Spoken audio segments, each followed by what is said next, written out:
800 years ago, the world flipped upside down. Suddenly, everyone who awakened a profession got supernatural powers. But here's the catch. We should have been more careful what we wished for. Because dungeon realms started appearing out of thin air, and monsters poured out of them, treating Earth like a buffet. For us students, the awakening ceremony is the turning point of our lives. The principal announces that today, on the sports field, our futures will be decided. In my past life, monsters slaughtered Jiangbei City. Honestly, I only died because I was too stubborn to run. This time around, I'm not letting history repeat itself. Some punk sneers that the poor kid is just trying to look mysterious again. He adds that someone with my background has no future after awakening. The teacher orders everyone to the field for the ceremony. Not a moment to waste, he says. Lin Kuan grabs my arm, panicking. He's nervous as hell. He asks if he'll end up a farmer like his dad. He thinks that would be too embarrassing. I tell him to relax. I assure him he's a born warrior. He laughs, half hopeful. He says, I'll take that luck, and I nod. We start moving. He warns me not to let that peacock Situ phone steal the spotlight. Yan Yu awakens as a life class, farmer.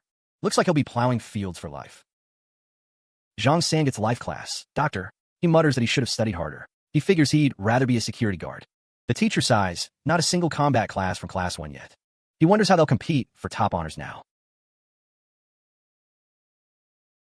The crowd gasps. Murong Shui awakens as an SSS class ice mage, straight out of the textbooks. Someone whispers that she's a legend in the making. The teacher calls my name. My turn. He tells me not to disappoint. The crowd buzzes. Murong Shui is the school's pride now. Situ phone barks at everyone to shut up. He boasts that he'll show us what real power looks like. He awakens as an S-class lightning swordsman.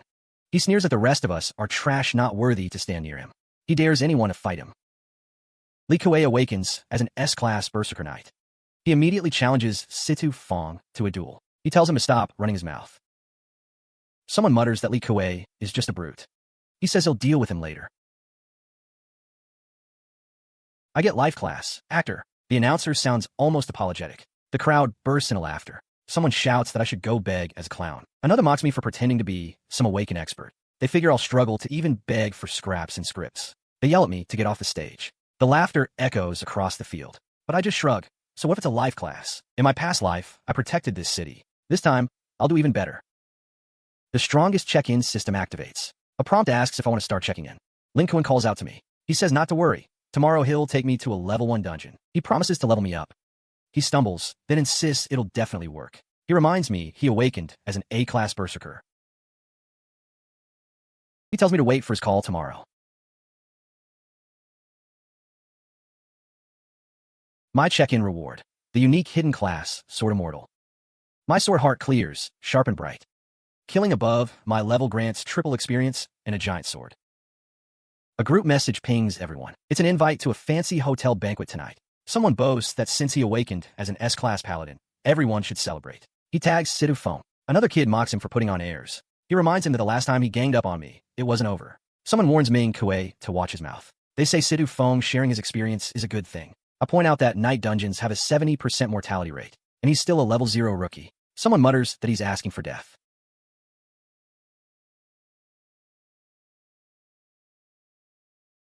But I know this time, fate is in my hands.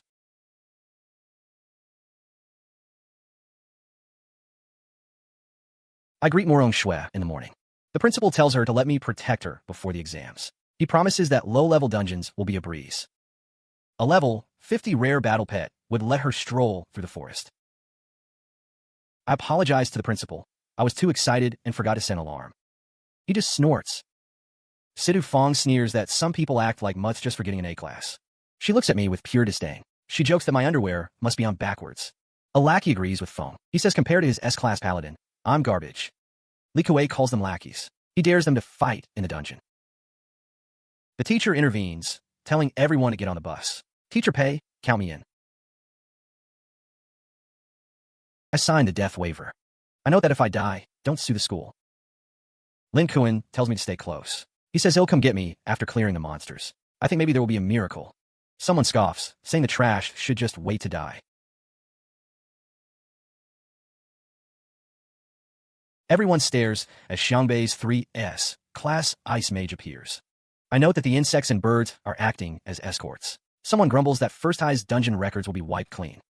The teacher reminds us the forest has a 5% mortality rate. He emphasizes that we must watch each other's backs. We open the dungeon.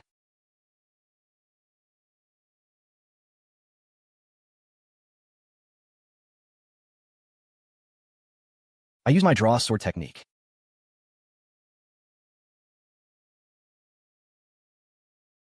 I snag some mana-regging gear. Finally, I've got something useful. I activate my sword heart.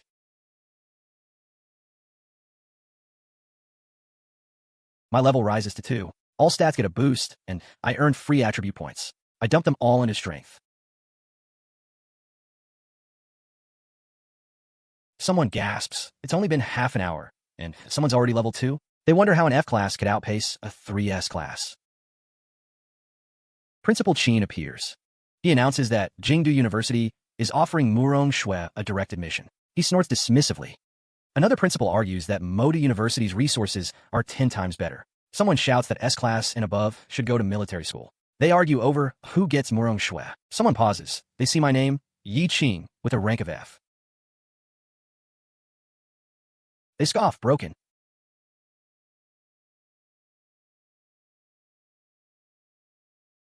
A familiar sneer greets me. It's that F-class trash again. He accuses me of getting lucky. He says I must have picked off a weak monster. He tells me to call him Grandpa. He says if I do, he'll generously let me leave. I declare that this area's loot is mine.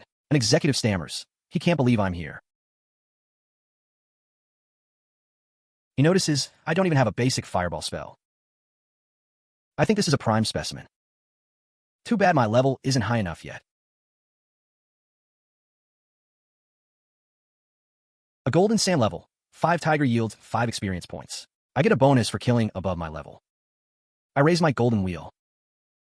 I kill 12 level, 5 tigers at once. I earn 60 experience points. My level jumps to 4. All stats get another boost. I earn 5 more free attribute points. I put them all into strength. I flex my wrist. Swinging a sword feels pretty good. A divine beast appears.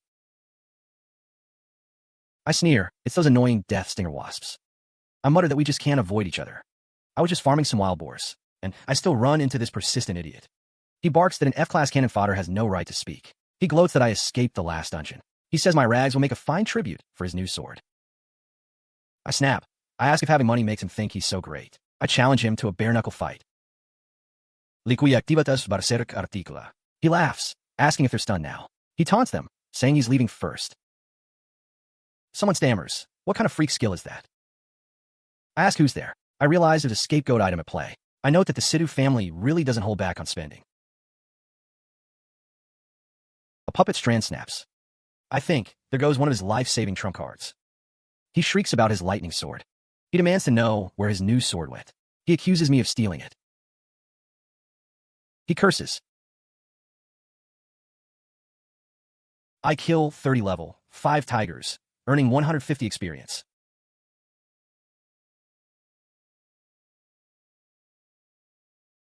My blood sense sharpens. I think, no matter how many, they're just target practice. I successfully kill an 8-level boss tiger. I earn 1,000 experience for a boss kill. I get a massive bonus for killing above my level. My level rises to 5. All stats get a boost. I earn 5 free attribute points for intelligence.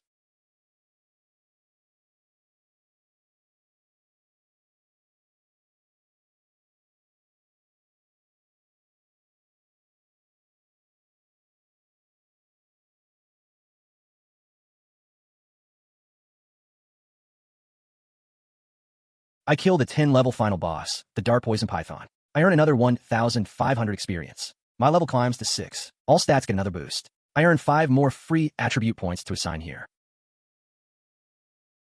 The dungeon's final boss is dead. A message says the dungeon will close in 30 seconds. All trial takers will be teleported out. Someone mutters, "That's it for the dungeon?" They complain about not triggering a hidden dungeon. They wonder what happened.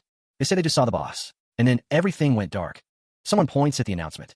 It says the Dark Forest dungeon has been cleared. Someone one-shot the final boss. They gasp. They repeat it in disbelief. A level 10 boss. They ask if I'm joking. They wonder which expert cleared the dungeon. Lincoln calls out to me. He sighs in relief that I'm out. He says he was worried sick. He asks if I'm okay. I wave it off. It's nothing. I just hit level 3, I tell him. and I got into a fight with that bastard Situ phone on the way back. His gear is way better than mine, so I lost, but I made sure he felt it too. Zhang Wei's name gets called. He made it back. Li Jing too. Alive. Then the bad news. Wang Tao, Zhao Kai, Sun Miao, Zhou Li, their life signals just vanished. They're not coming back. A recruiter calls out to Murong Shui, praising her S-class talent. Heart of ice and snow, he says. 1 in 10,000. He promises that if she comes to Imperial Capital University, all resources will be hers. Every single one, tilted in her favor. Another recruiter jumps in, telling her not to listen to that guy. Come to Magic Capital University instead, he says. Our principal will personally take you as a disciple. He guarantees she'll break level 50 within 3 years. Murong Shui thanks them politely, saying she needs time to think. She wants to consider her options.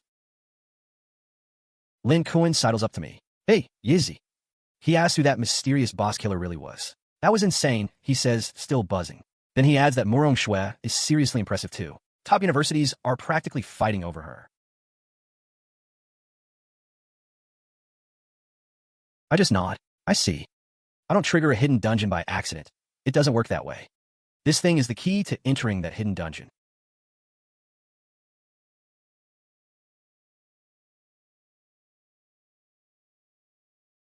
I examine the poison dagger. Decent quality, not exactly top tier, but it's level 10 gear, which makes it valuable. The merchant offers me 150,000 for it. He throws in another 50,000 for the random scraps. Total, 200,000. He asks if that's enough to make the deal official. Finally, I got money. No more living in that rundown rental shack.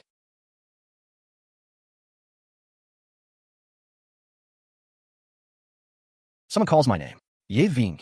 A teacher asks if I have time for a chat. I recognize him immediately. It's the future sage of wisdom, Lu He. Lu He himself. He actually came all the way to Jiang and personally.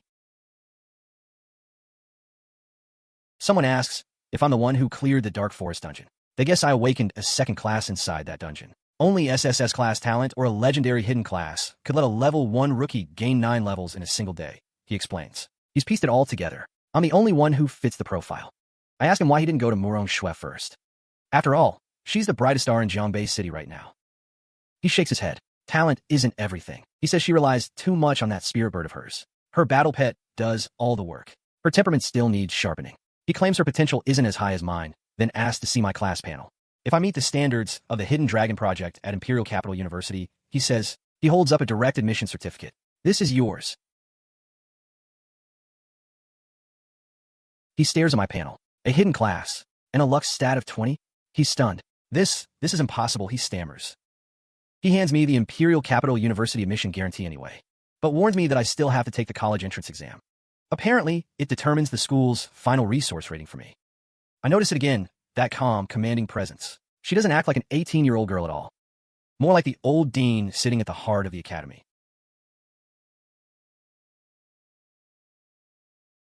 Situ Feng's lackeys start boasting. Hey, Fengji, don't worry.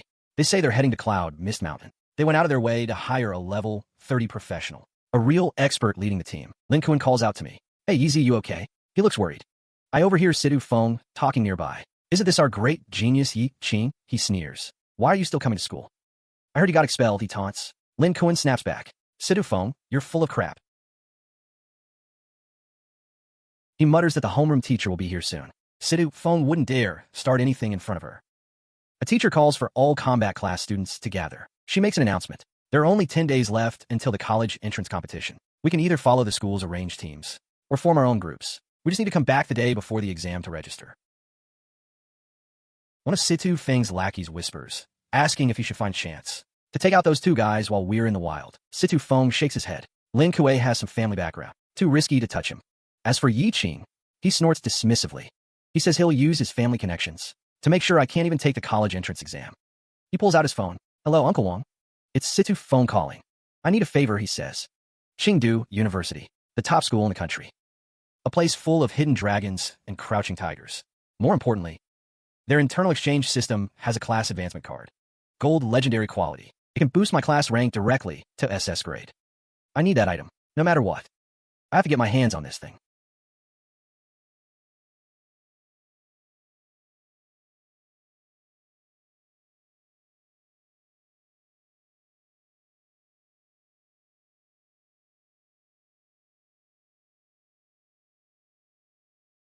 The 7 kills Mother and Son Tigers give me 1.2 experience each. The sword's shadow I left behind last time hasn't fully faded yet.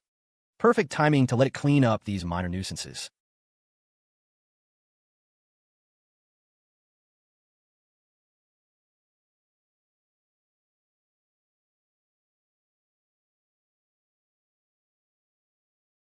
I discovered the only hidden dungeon, the strange, desolate village. This place was a peaceful village 300 years ago. Then a strange young man arrived, and everything turned cursed. Now it's a land of misfortune. My scan results show a spectral figure, level 20, in soul form. He's been suppressing a demon with his own soul for 300 years. He's at his breaking point. The old man's spirit warns me. Outsider, this isn't your place. The night is dangerous here. He urges me to follow him quickly.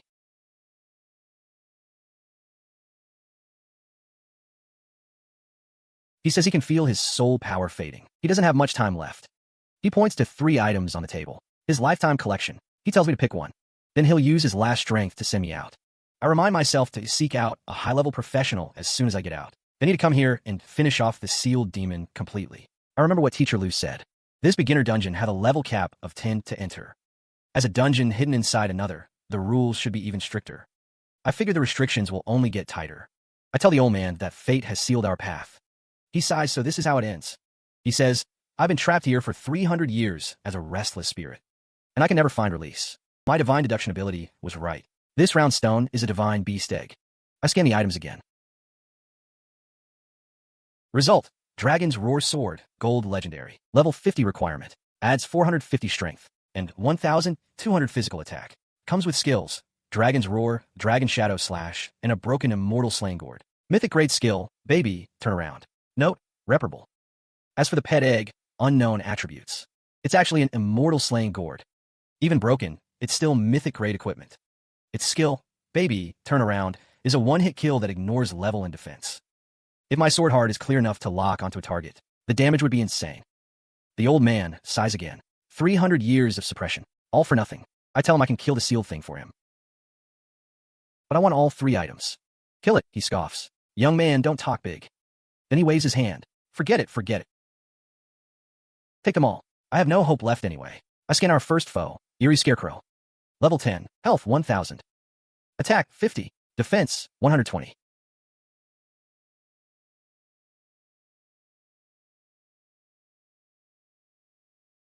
Skills, Fear and Straw Shell. I laugh quietly to myself. Defeating a level 10 Eerie Scarecrow gives me 20 experience. Another one falls, another 20 experience. I keep cutting him down. The system chimes. Congratulations on leveling up.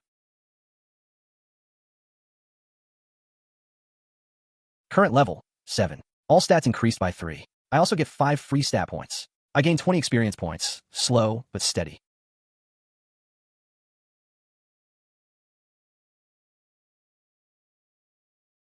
The old spirit tells me not to stay here. He notes that I've cleared all the monsters at the village entrance. He asks if I'm about to leave. He offers to spend his soul power to teleport me out right now.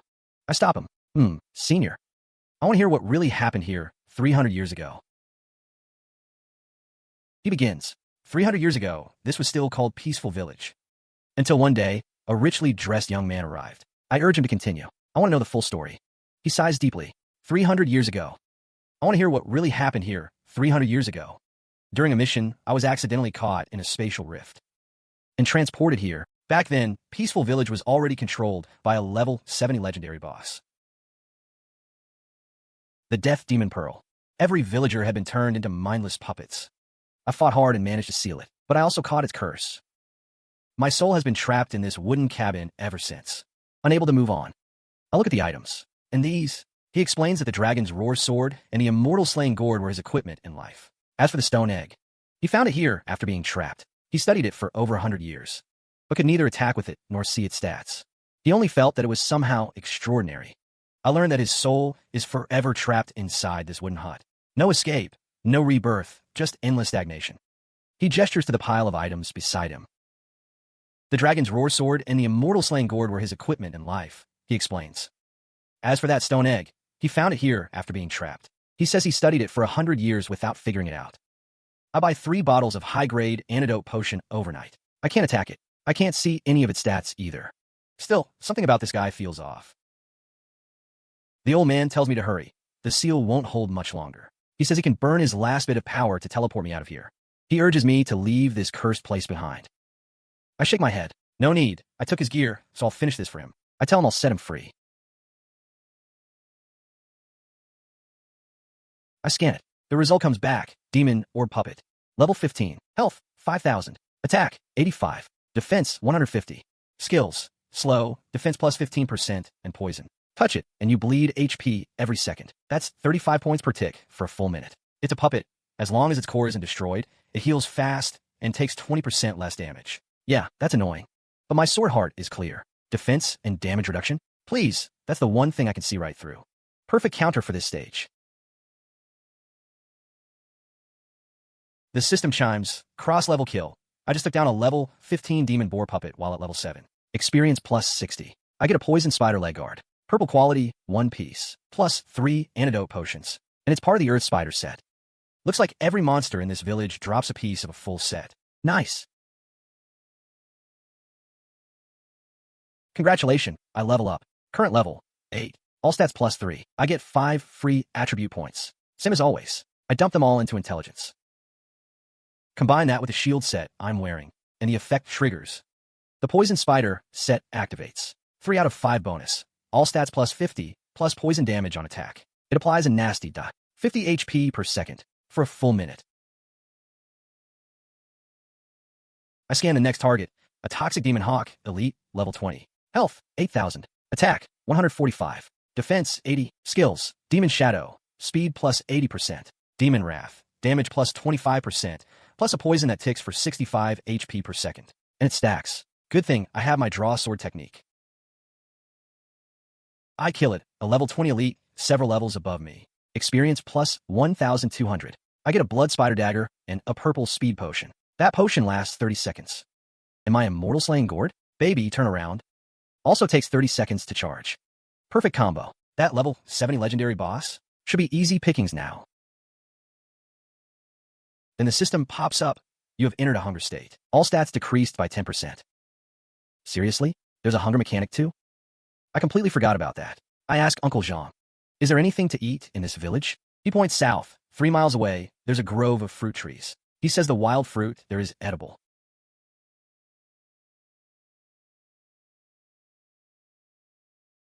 I check the stats first. Red heart fruit quickly restores stamina. Eat 1 and recover 55 HP per minute. Nice. Orchid fruit also restores stamina, but this one gives 55 mana per minute instead. Good stuff. Hunger state cleared, since the instance closes after this. And all this stuff disappears anyway. I might as well take everything. I level up again. Now level 9. All stats plus 3 and another 5 free points. Straight into intelligence again. Level 10 requires 10,000 experience, though that's steep, which means I have to take on the village's lord boss. I scan it. Puppet Corpse King. Lord class, level 25. Health, 85,000. Attack, 185. Defense, 320. Skills, Red Hide Iron Bones. Passive 30% damage reduction. Bloodthirsty attack, it leeches life. Blood Wrath. When HP drops below 30%, all stats increase by 70%, and it regenerates fast. Corpse Poison. If it scratches you 100 HP per second for 60 seconds. Hidden skill, Death Rattle. It self-destructs.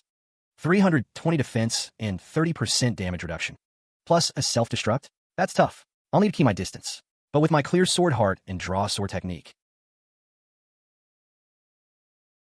The Puppet Corpse King enters its berserk state. It tries to close in, but no chance I stay out of reach.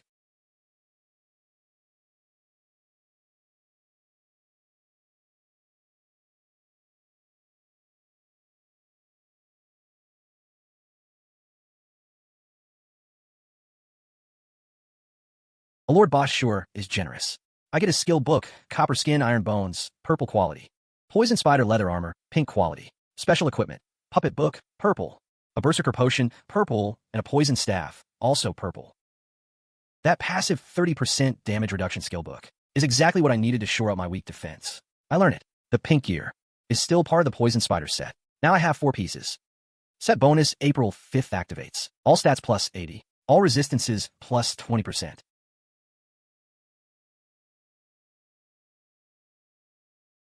Preparation's done. Time to meet the final boss of this dungeon, the Death Demon Orb.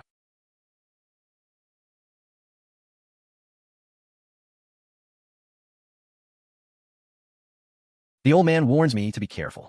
He says that the Death Demon Orb's poison mist. I'm now paralyzed. The mist slows my movement by 20%, and I'm losing 200 HP per second. Even the antidote potion is barely working. I'm still losing 80 HP per second. This poison mist is brutal. Even the antidote can only slow it down, not stop it. Death Demon Orb, level 30. Legendary class boss. Health, 1.5 million. Its stats and skills are too far above me. I can't scan its true form, but it's trapped by a ceiling array. Unable to move. That's my only window. I mutter to myself, perfect. Then I activate Illusion Realm. I can't drag this out. I need to end it fast. I open the time-space force. Baby, turn around. The Immortal Slaying Gourd skill activates. Attack power plus 300%. For 30 seconds, I use Fire Escape, Sword Control, and Speed Limit.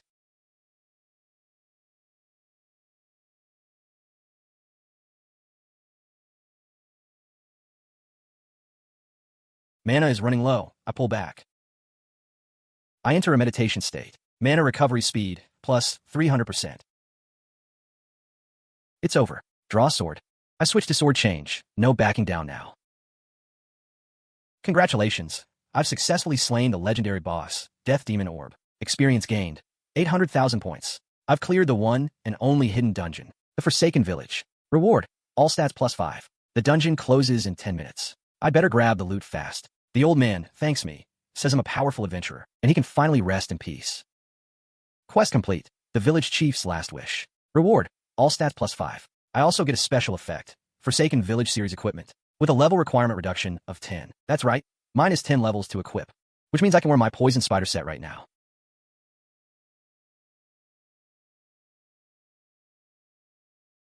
Lin Kuan tells me that Situ used his family's connections to get me expelled from school. I think to myself, Situ, I guess I didn't teach you enough last time. A high school registration? Big deal.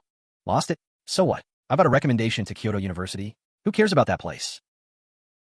I get a legendary item, Poison Spider Mask. I've now collected the full 5/5 Poison Spider set. Set effect activates.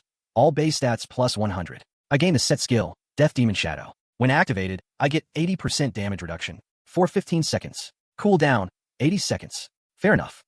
Full legendary set. The set alone gives me 250 base stats and a life-saving skill with 80% damage reduction. This run was a massive win. I get a legendary subclass scroll. Use it, and I gain the subclass, Death Poison Master. That gives me 9,871 poison recipes. A legendary subclass. I let out a long, amazed This is the Death Poison Master. My brain is now a walking encyclopedia of poison. I call Teacher Liu. This is Qing. I tell him I have a small favor to ask. A girl whispers, "Who is that guy?" Another says he's handsome, asks if he even goes to this school. Someone scoffs, looks aren't everything. Probably a weakling. I smile to myself. High stats are sometimes a hassle. I say, "Teacher Liu, thanks for the trouble." He notes that my aura has grown stronger. He says Principal Wang is waiting for us in his office.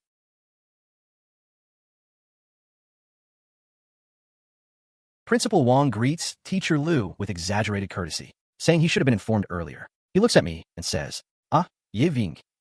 He starts talking about my registration issue, saying there might have been a misunderstanding. Teacher Liu cuts him off.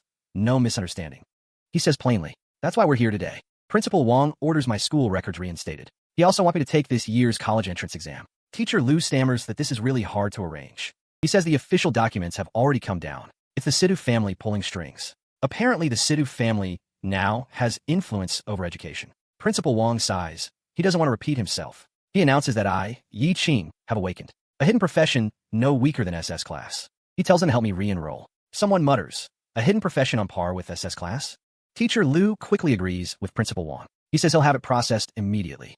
I ask Principal Wang why he insists on me taking the exam. He tells me it's about a direct admission to Kyoto University. Your rating determines your treatment there. Low-rated students who fail missions get expelled. He also admits he wants to see just how strong I really am. He grumbles, "I've been hiding too deep." All right, I think, next move. I need to explore the Ambition Highlands and Kanglan River dungeons. Only 7 days left until the exam. Time is tight. Someone's shouting. Yunxia Mountain Dungeon needs a strong tank. For waiting, leaving now. Another call. Level 15 Slime Dungeon. Any team need a healer? He boasts. His healing output is huge.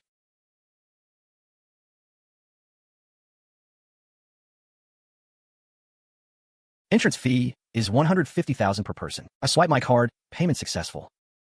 Someone mutters that rich solo players just going to die. The system announces, I've entered the level 15 normal dungeon. Yunxia Mountain. The dungeon description. Once a scenic paradise of birdsong and flowers. Corrupted by alien energy. Now it's a monster playground. Slimes. Level 15, 2,000 HP. 35 attack. Defense too high for my current level. 1,025 defense, plus a nasty skill called slow. The slower your attack, the less damage you deal. It makes them practically immune to fast hits. Perfect time to test my current strength. I kill a level 15 slime. 30 experience. Not bad. Kill a level 15 Night Serpent. 35 experience. I recall the replication fluid from Death City. Time to put to use. I collect the Night Serpent Venom successfully. Crafting successful. I get 3 doses of Night Serpent Venom. Effect, 20 HP loss per second. Lasts 30 seconds. I chuckle darkly. The poison spider sets toxicity, plus the Night Serpent Venom. Double poison. I wonder who'll be lucky enough to taste this cocktail.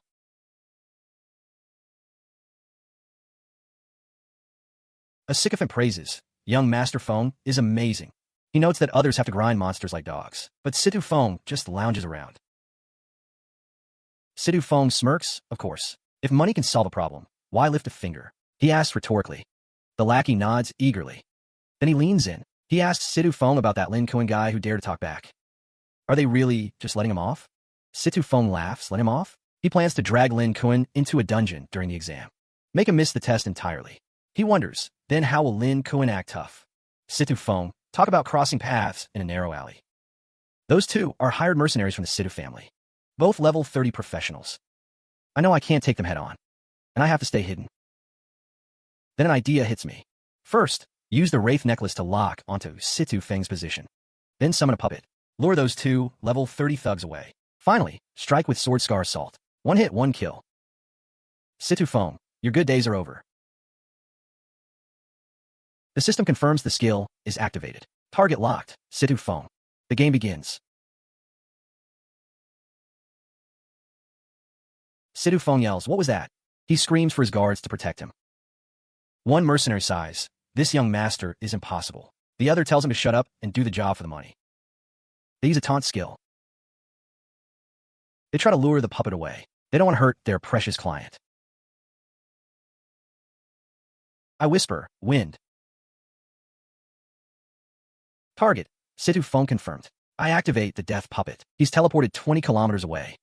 I remark he runs fast. I kill a level 18 cat demon. 45 experience. Kill a level 17 goblin. 40 experience. Someone gasps, flying sword. He asks, who is this guy? Another tells him to shut his mouth. He declares, that's definitely a top-tier expert. A stranger calls out, hey, brother up ahead. He warns it's dangerous to go alone. He suggests teaming up. He begs me to carry them. I ask coldly, do you want to die? The man immediately backs off. He apologizes profusely to me. He says his friend is just ignorant. He begs me not to take offense. He promises they'll get out of my sight right now.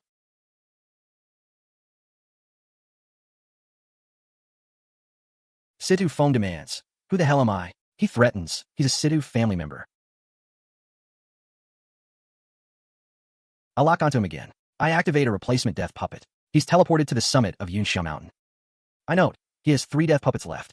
This is getting annoying. The system warns, I've entered a ghost trap formation, losing 75 HP per second. I realize, this is a level 20 elite monster zone, no wonder. Situ Feng can't handle the ghost damage. He uses another teleport. His puppet sends him down the mountain. He curses, damn death puppet. Only 1 use left for him. He screams into his communicator. This is Situ Feng. He orders them to seal off the entire Yunxia Mountain dungeon immediately. Not even a fly gets out. He yells, someone's trying to kill him. Find the assassin. He vows to tear them apart. The lackey on the other end acknowledges, yes, eldest young master.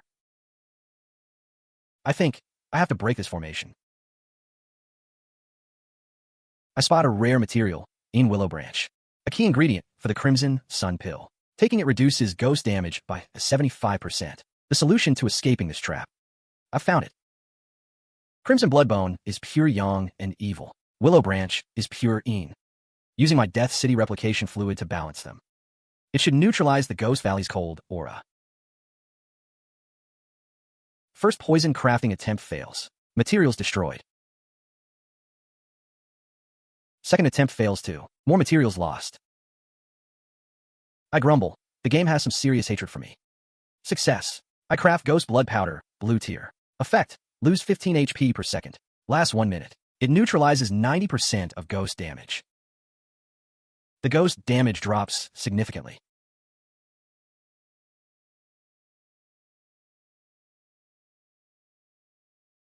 I kill a Ghost Slayer Spirit. 75 experience. Loot a Ghost Staff. Blue tier. Also a Ghost Box. Also blue tier.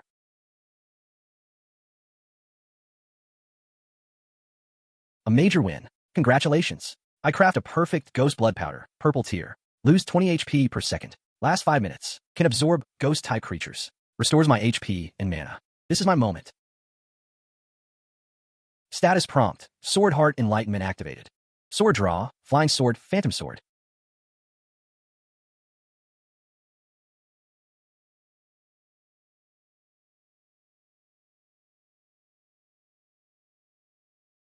I whisper to my blade. Baby, turn around.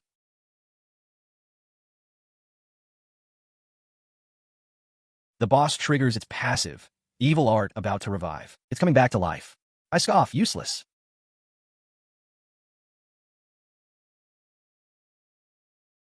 The system announces, anonymous professional successfully clears the boss. The final lord of Yunxia Mountain.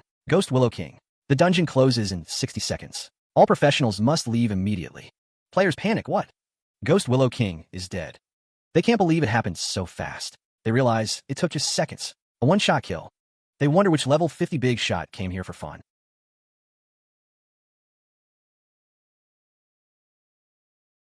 Situ phone curses. That bastard even had time to kill the boss. He's dead meat. He vows to grind me to paste when I come out. His men report. They've checked everyone leaving. No sign of the person he described. He screams. Useless, all of them. Where's the assassin? He ordered the dungeon sealed, and they can't even find one person. If they don't find the killer, they're all fired. I smile to myself. The Situ family is still waiting at Yunxia Mountain. Good. I'll clear the hidden dungeon in the Far Highlands first instead. The system warns, I've entered a level 40 monster zone.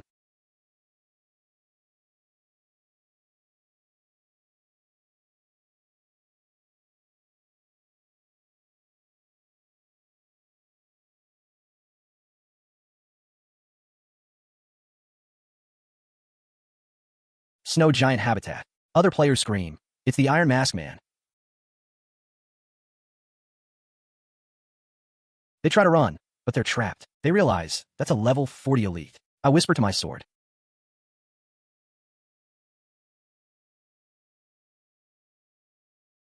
Baby, turn around.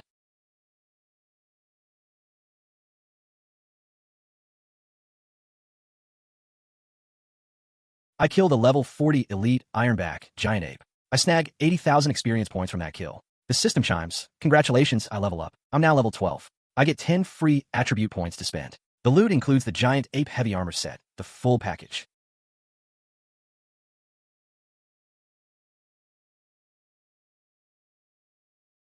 I let out a single dry laugh. Someone whispers that I just killed a level 40 Ironback Giant Ape in 2 moves. They murmur that I must be at least a level 50 veteran. I remember the Snow Fairy Plateau is somewhere in the Eastern Hills.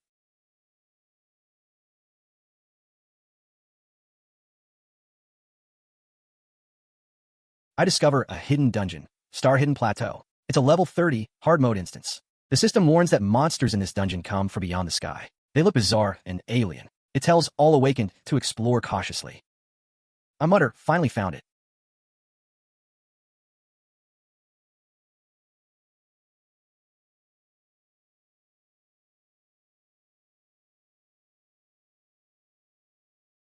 A spirit god activates, sending a telepathic pulse through me. All my stats get a 20% boost. I draw my sword technique, ready for action.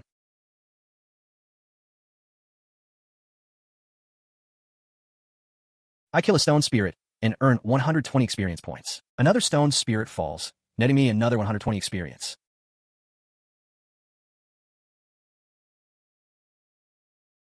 I cast an illusion spell, Weaving Deception. I note the Golden Mountain Stone forest ahead. I slay yet another stone spirit. This one gives me 120 experience points too.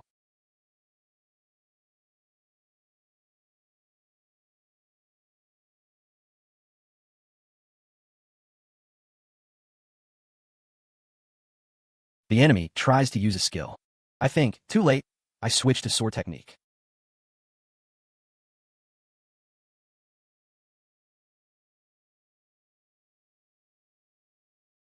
I kill the level 25 elite, the Stone Spirit King. I gain 40,000 experience points from that. The system announces another level up. I'm now level 12. I receive 10 free attribute points. I dump them all into intelligence. I get a Spirit God Shield, a purple, excellent quality item. There's also a Strange Spear, purple excellent, and a Strange Core, also purple excellent. I chuckle to myself. 99% success rate is basically 100%, right? I initiate enhancement.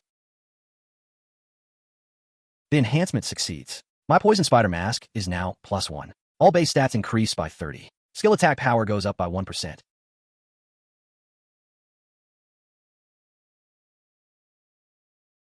I sense an illusion magic at play. I realize this floor's boss is an illusion specialist. I know using my eyes won't find a path. I find a target and whisper to my flying sword, "Baby, turn around." I cast Time Stop. It's active for 30 seconds.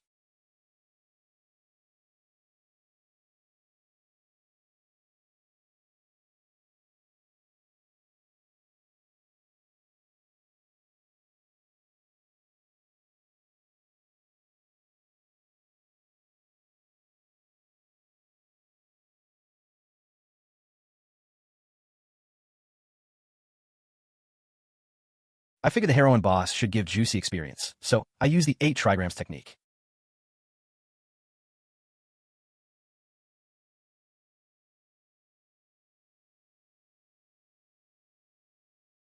I kill the level 35 lord, the Phantom Giant. I earn 120,000 experience points. I'm at level 12, 98% progress. Not bad. I get the Phantom Sword, a pink lord quality item.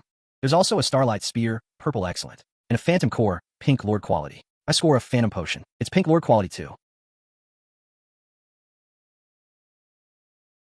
The stats are impressive. The special effect can even cause dizziness.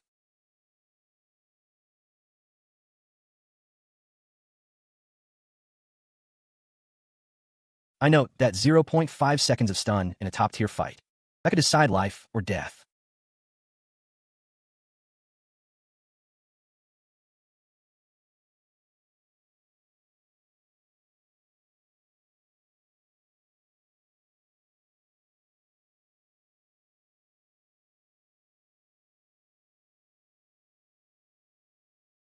I call out to my Azure Flame pet, "Baby, here we go." I activate Sword Heart Clarity and cast Fire Breath.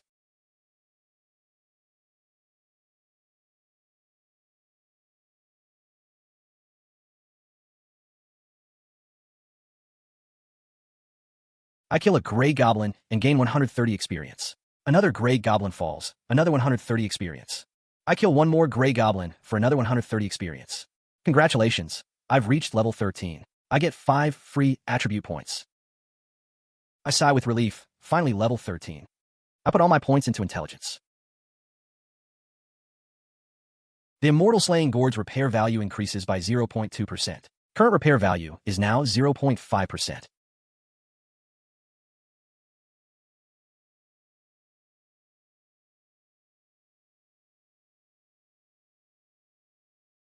I let out a sharp gasp. I spot another lord. I mutter, "Too bad you won't get a chance to attack." I tell my flying sword, "Baby, go invisible."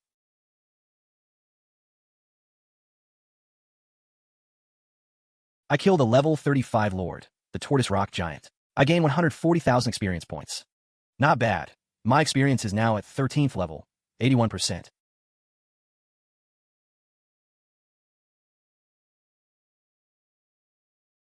Its stats are lower than the poison spider set, so I'll recycle it for the gourd.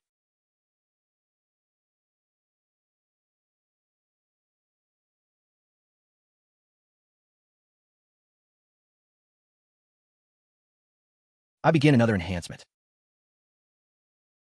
The enhancement succeeds. The item's physical attack is now plus 45. Strength also goes up by 25. I smile. My attack power has taken another leap.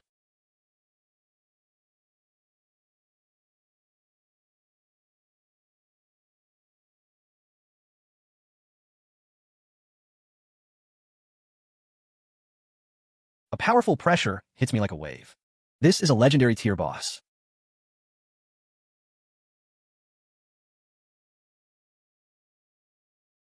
I can't even scan its health bar. The boss sneers that a puny human like me dares to step into its domain. It challenges my authority and tells me to scram. It says I'm not even worthy of its attack.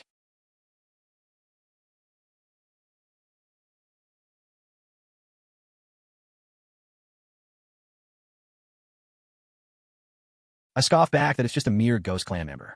I mock its claim to authority. I declare I'll cut it down.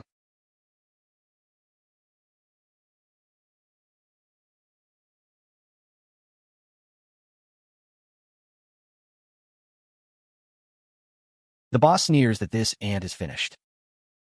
I activate time stop.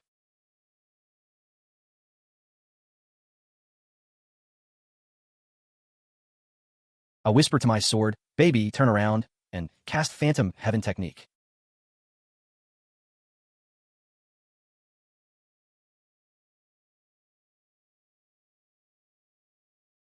The boss shouts in disbelief that it's impossible for me to wound it. It begins its Abyss reincarnation skill. The Ghost Lord Gui Han activates the ability. It uses Abyss reincarnation. Its health fully restores. My mana gets completely drained. The boss cackles, asking if I see now. It boasts that this is legendary tier power. It sneers that I don't even have the right to struggle before it. I realize it's a full health revive. I note it's a skill that empties mana bars. I mutter that this boss is annoyingly tenacious. I decide I can't face it head-on anymore. I use the draw sword technique one last time. The boss chuckles darkly. It yells what? In shock. I announce I'll come back another time to take its head. I use space-time force to teleport away. The boss roars that I'm a coward who can't run.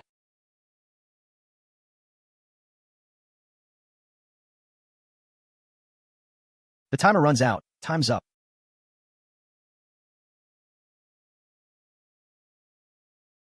It sneers that I dare come back to die. It assumes I'm ready to embrace despair. I retort that I'm ready to send it to the afterlife. I cast time stop.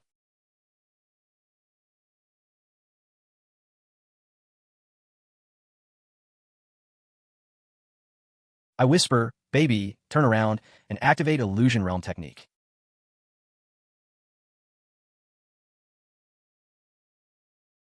Gui Han is now poisoned. It loses 0.5% of its health per second. The effect lasts for 60 seconds on its maximum health. The boss curses me as a despicable human. I reply that there's no need for honor against the Ghost Clan. It starts to protest that its great Ghost Clan will never fall.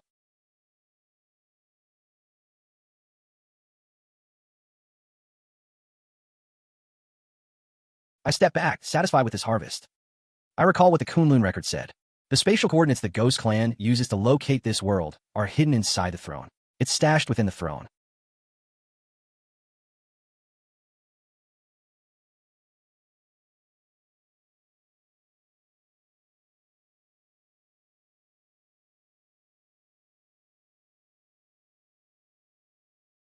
I find a divine-grade storage pouch.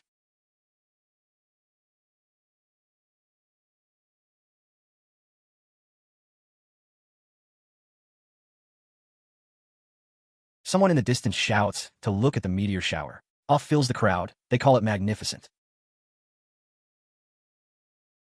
A celestial phenomenon descends. They wonder if a secret treasure is emerging. A leader barks orders to send scouts to the meteor's landing zone immediately. He declares that no matter what it is, his Nangong family will claim their share. He dispatches 10 red monkey squads. He orders them to find the source of the phenomenon. Any findings are to be reported directly to him.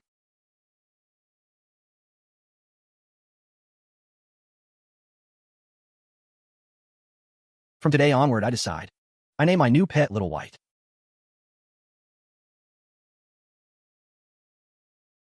Its base stats are terrifying, and it has 9 lives. I realize this is what a mythic grade pet looks like. My total stats are boosted by 10% from Little White directly. Plus, with its spirit fox body, it recovers 1% of my health and mana every second.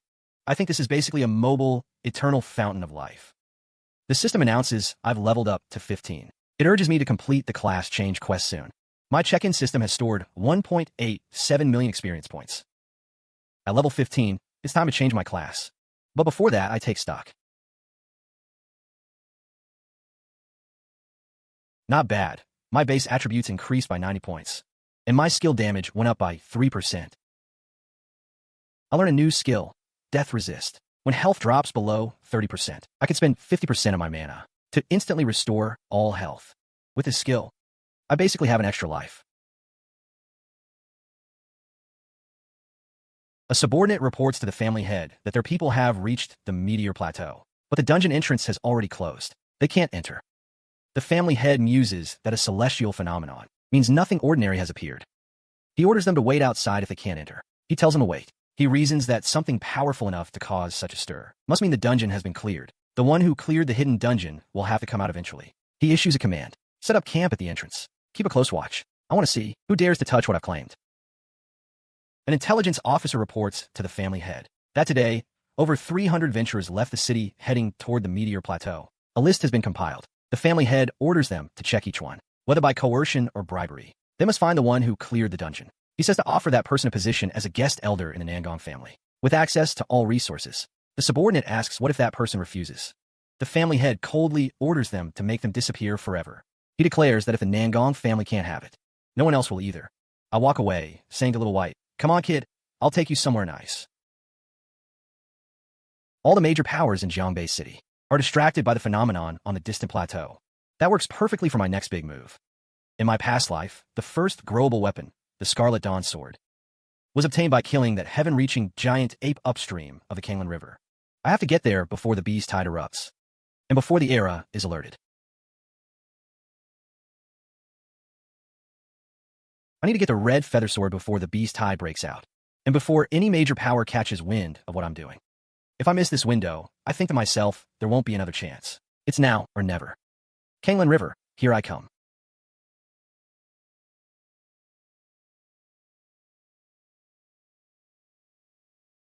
My phone buzzes. It's Lin Kuan. He asks what I'm up to. He tells me to hurry to our usual spot, the barbecue joint in the west of the city. He's treating me to skewers, he says. Li Kuei is already waiting for me. But the situation at Qing River is urgent.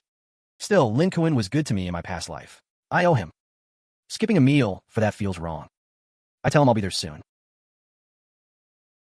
I shout to the barbecue boss to throw in another 30 lamb kidneys. I tell him to hurry it up.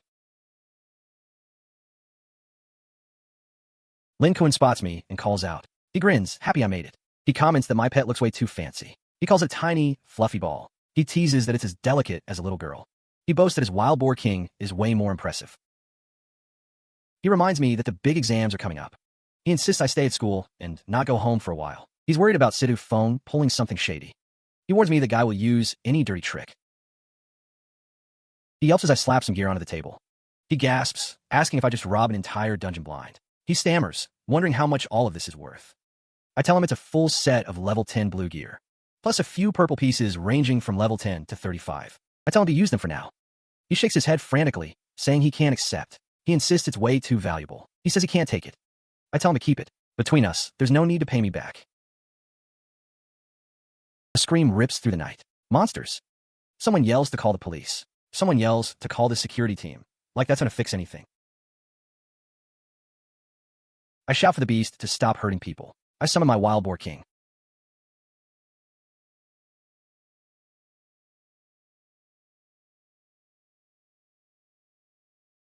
The enemy is too slow. Li Kuei is just standing there frozen. I yell at him to finish it off. He snaps out of it and scrambles to act. I shove the gear into his hands and order him back to school immediately. I tell him not to linger outside. I say I need to find out where these things came from. Ratmen are showing up early, and in massive numbers. The beast tide beneath Jiangbei City. It's erupting even sooner than in my past life. With my current strength, facing a real beast tide would still be a stretch. I have to push forward, get stronger, fast. I feel the power surge through me. How is it?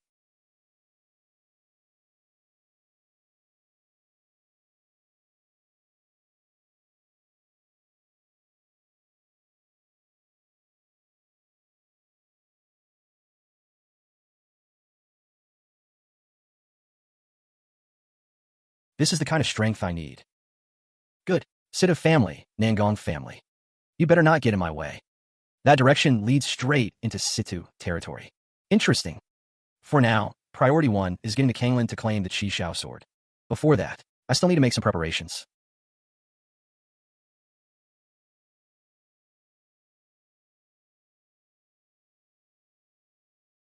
Somewhere in the shadows, a nasty chuckle echoes. The plan is going smoothly, they think. The Situ and Nangong family's attention is completely drawn to the disturbance out in the wildlands. They boast that this is the perfect time for the Abyss Society to make a name. They want to cause chaos in Jiangbei. I'll let these so-called righteous professionals do their thing for now. Tremble in endless fear. The Abyss Society? Never heard of it. Doesn't sound like a name worth remembering. A sword aura cuts through the air. Who's there? I activate my primordial sacred body. Full release.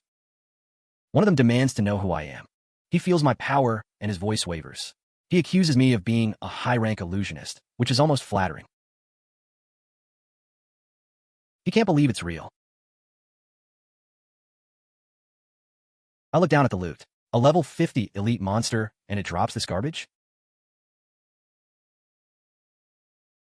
The Abyss Society. In my past life, they cause a lot of trouble for humanity. Since I'm running into them early, I might as well start cleaning house with them.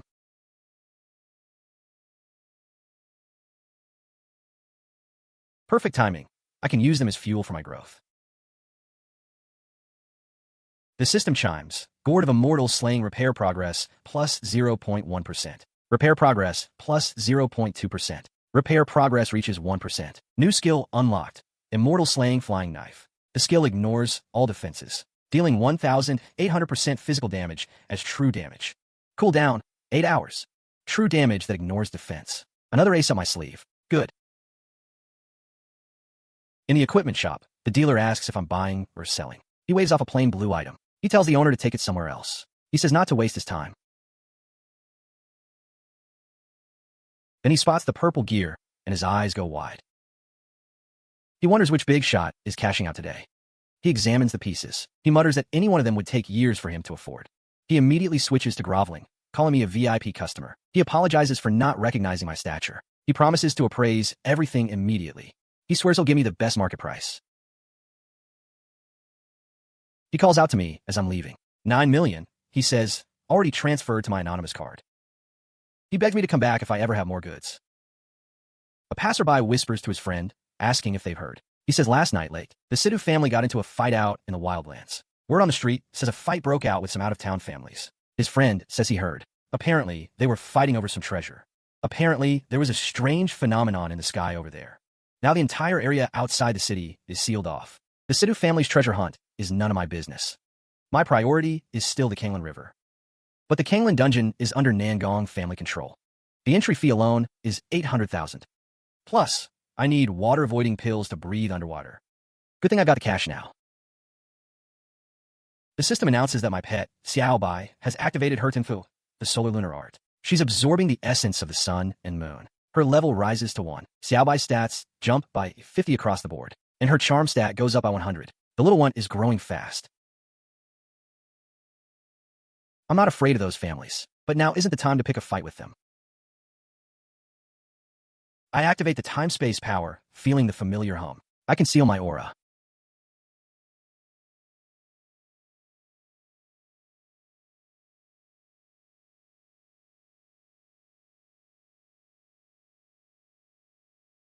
A soft gasp escapes someone nearby. The system detects my player level has reached 50. An S-rank class change quest triggers, Sword Saint. The requirement, kill any epic tier boss. An epic boss? I let out a dry laugh. That's a tall order, but I know Qinglan has one. The heaven-reaching giant ape. Not just any epic boss. I even snagged the exclusive weapon I missed in my previous life.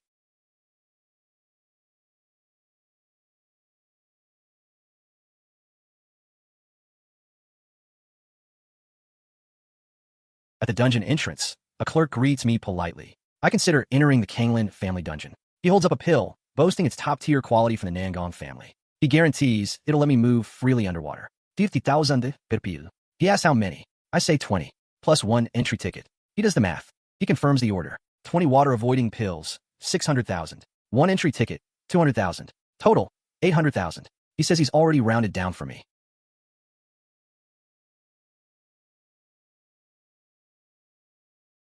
A bystander mutters in awe, buying water-avoiding pills like they're candy. He wonders which young master this is.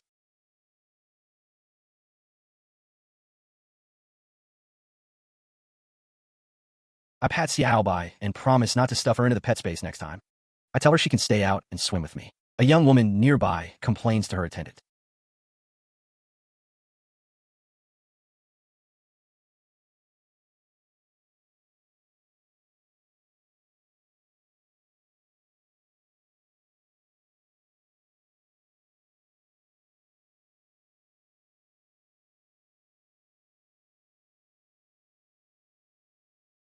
Her attendant explains that the family head ordered this area clear to monsters. They don't want to disturb that person's treasure hunt. She sighs, saying she knows, but it's so boring.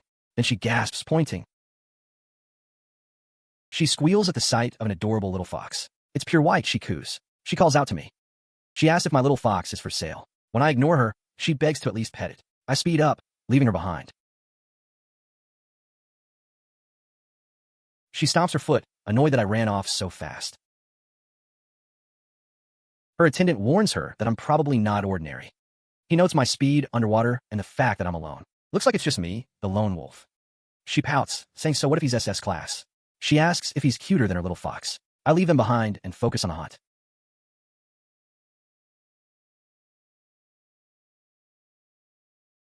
A flash of my blade leaves a blood trail. A level 20 elite fathead fish dies. The system awards 30 experience points. Too little. But that's fine. I funnel it all into the check-in system. First, I dump everything into the check-in system. I'm still short by 120,000 experience points to hit 1 million. Once I do, I can trigger another gold check-in. I nod to myself. Not a bad haul.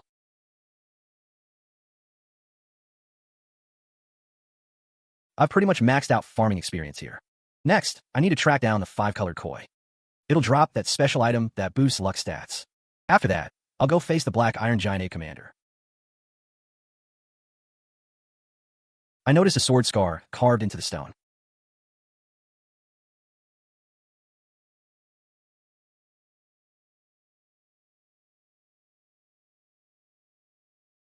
The system pings. Check-in experience has hit 1 million. It says I'm eligible for a gold check-in now.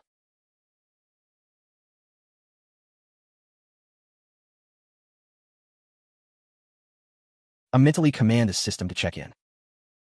A chime sounds. Check-in successful. The system congratulates me on scoring a gold tier reward. It's a skill upgrade card. Unique item. 1 use only. I decide to upgrade my time-space power. And the upgrade goes through without a hitch. The system lists the new effects for me. First, time freeze. I can stop time around me for a full 60 seconds. Second, spatial displacement. 10 instant teleports within 300 kilometers. Not bad for a day's work, if I do say so myself. I get a third skill, aura simulation. It lets me change my own appearance and aura at will. And I can also apply it to a specific target. 12-hour cooldown, not bad. I nod to myself. Changing faces and auras? Handy stuff. Someone calls my name. It's my turn.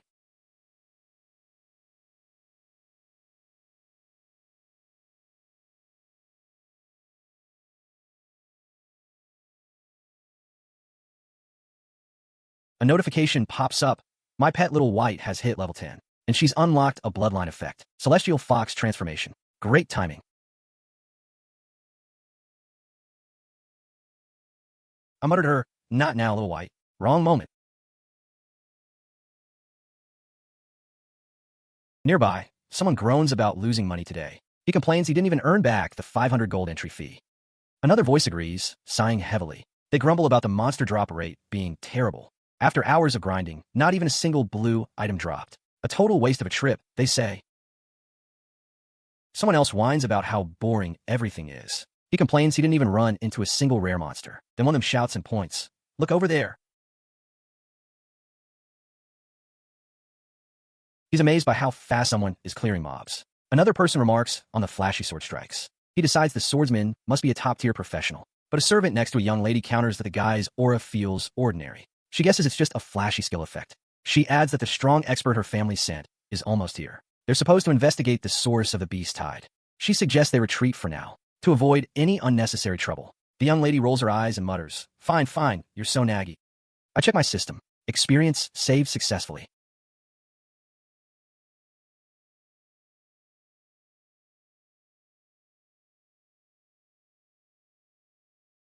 My current check-in EXP cap is 1 million. I'm sitting at 1.02 million, and I've maxed out today's 120,000 EXP. Good. Tomorrow, I'm going to meet that 5-color koi. The one that can boost my credit value. Suddenly, a shout rings out. Stop. Donji.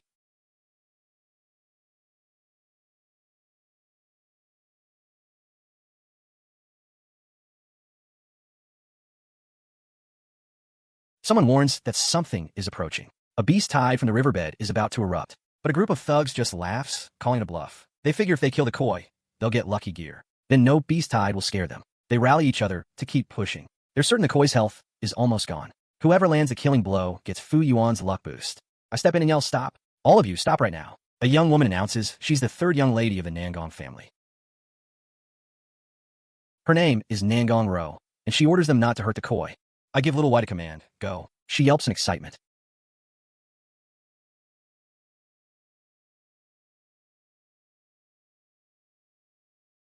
The thugs start screaming in pain.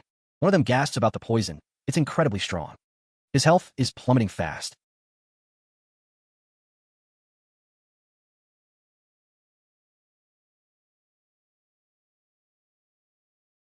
He demands to know what skill this is. I explained that the koi was warning them about the beast tide, but they were too greedy to listen. I call them fools who don't even know they're courting death. One of the thugs stammers, realizing the Nangong family has a terrifying poison expert. They scramble to run, screaming in panic. I just smirk. A notification flashes. I've received the 5-colored koi's blessing. My luck and fortune stats go up by 30.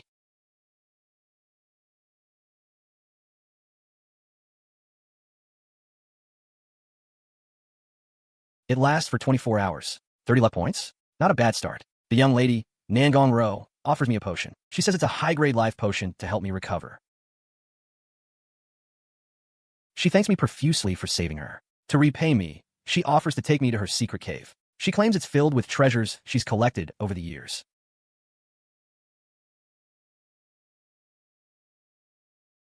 Her servant yells for her to wait. He wants to come too, but she's already running off. Her servant sighs, knowing they can't catch up. He mutters that my flying sword technique is too fast. He decides it's safer to just wait for the expert her family sent. No more risky moves. Inside the cave, I spot golden legendary grade equipment. 2 pieces, no less. And 30 credit points too. Interesting. Nangong Ro gestures grandly at her pile of treasures.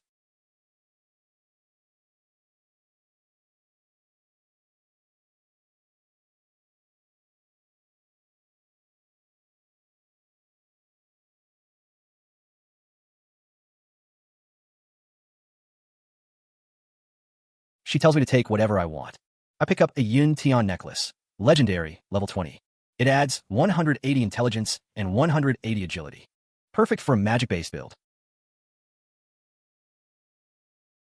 I pocket it and tell her the rest is hers. My gaze falls on a Zhanxian gourd.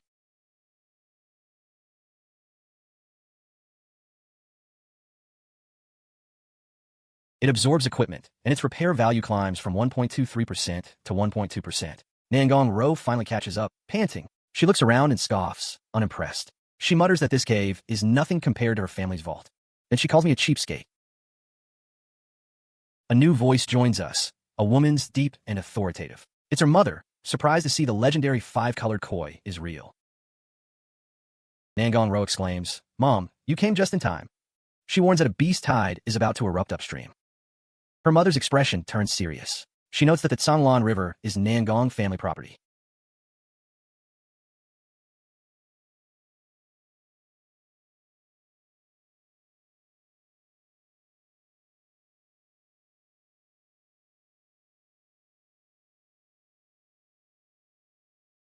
They absolutely cannot lose it. She orders full speed ahead. I check the boss info. A ghost python, level 35, legendary. Health, 1.65 million. Attack, 450. Defense, 510. I tell Little White to get ready for work. I whisper to my flying sword, baby, turn around. I cast illusory realm technique. The ghost python is struck down in an instant. I gained 600,000 experience, stored in my check-in.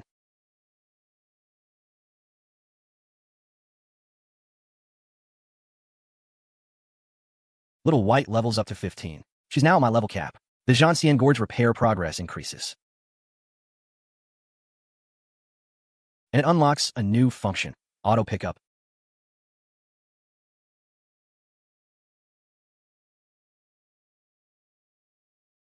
Onlookers are stunned. Where's the boss? They can't believe someone one-shot both the Beast Tide and a legendary boss. Elsewhere, a shadowy figure curses at his underlings' incompetence. He calls everyone useless for not even capturing one professional. He looks around, realizing he's lost track of me. I speak from behind him. Looking for me? He screams, horrified by some strange sensation. He's scratching himself uncontrollably, crying about the itch. I explain it's a mortal-grade item, itch powder, colorless and odorless.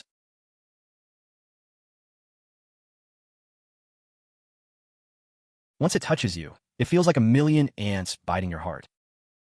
It drives you mad enough to claw at your own guts. I ask him, a level 75 shadow assassin, how does it feel? He stammers, shocked, I know his level.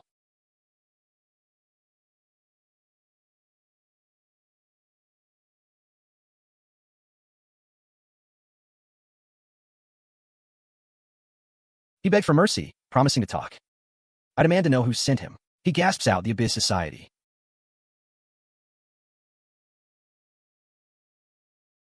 He curses the useless beast tamer who couldn't even stop a life-class professional. That tamer exposed the organization, so he assassinated him personally. He located me through the Ghost Python's beast core. I press him, where does the Abyss Society get its power? He trembles, saying he can't speak of it. If he does, he'll die. He begged me to just kill him quickly. I tell him he has a chance to live if he talks now. Otherwise, he'll suffer here until he dies. He finally whispers, it's the great deity, the primordial god. He warns me that just mentioning the god's name gets you erased instantly. I mutter to myself, harsh methods. So the Abyss Society first created the Beast Tide. Now they've sent an assassin after me. They're clearly trying to stir up conflict between life class and combat class professionals. They want to muddy the waters completely. Back in town, rumors are flying. Someone whispers that the 5-color koi is now under Nangong family protection. It's being kept upstream, and no one is allowed near. A bystander complains, why should they get to hog it? Another mutters that the Nangong family is too domineering. They're trying to monopolize such a heaven-defying opportunity. Someone shushes him, warning him to keep his voice down. They recall that the Nangong family's eldest daughter herself declared anyone who dares cause trouble is an enemy of the entire clan. I hear some thugs recognize me, saying I'm the one who used items to control them yesterday. They grumble that's why the Nangong family got the easy prize.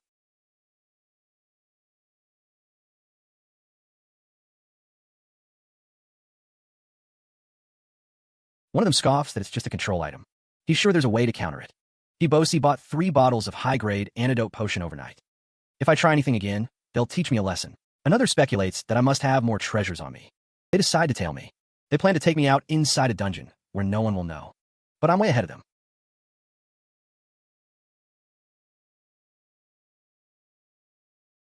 I casually walk straight through the city's protective barrier.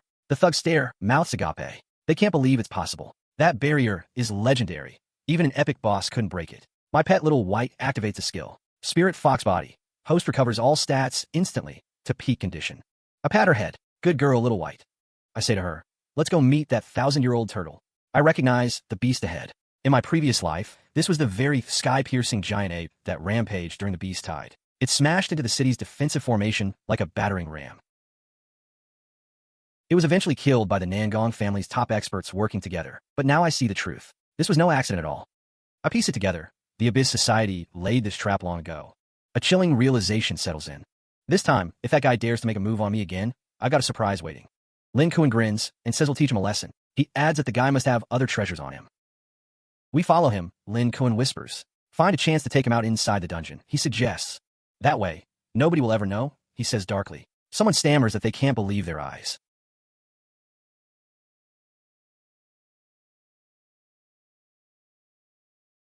He just walked right through it, they gasp. They insist it's impossible. The Tiger City Grand Array, I recall, was built to withstand even legendary tier bosses. They say even a legendary boss couldn't break through it. My pet, Xiaobai, activates her skill, the Spirit Fox Physique's bond with its host.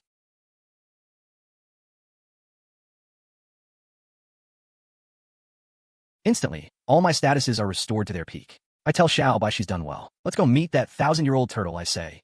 Sure enough, I think, recognizing the scene. In my past life, this was the heaven-reaching ape that went berserk during the beast tide. It rampaged wildly against the city's defensive array.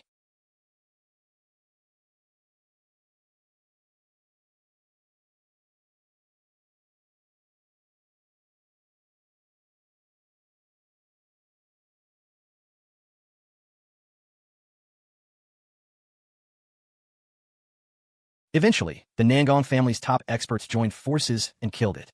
Looking at it now, I realized this was no accident.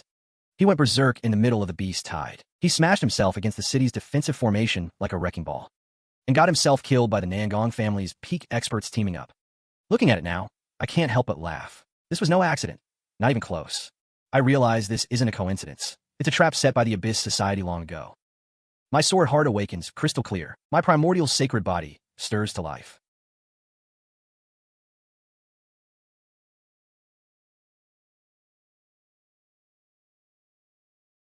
I whisper to my flying sword, "Baby, turn around."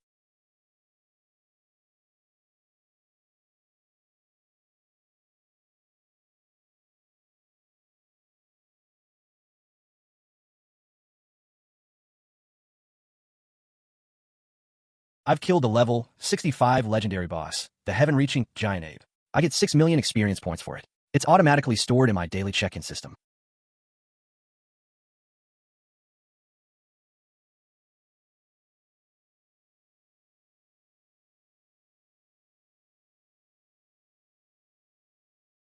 Finally, I've got my hands on it.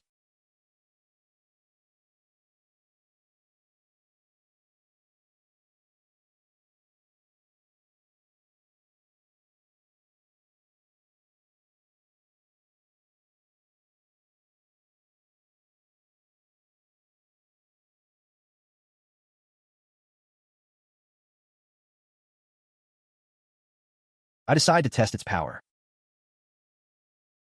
My Scarlet Firmament sword kills a level 20 white rank monster. I earn 120 experience points. The sword levels up to level 2. Physical attack goes up by 30. All base stats rise by 20.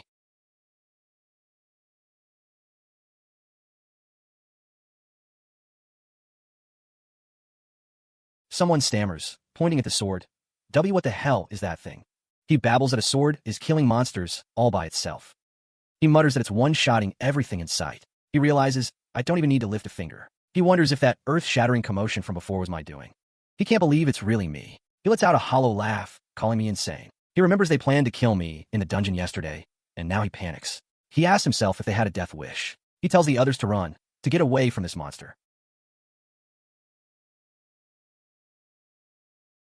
I decide these small fries make perfect fuel for my blade.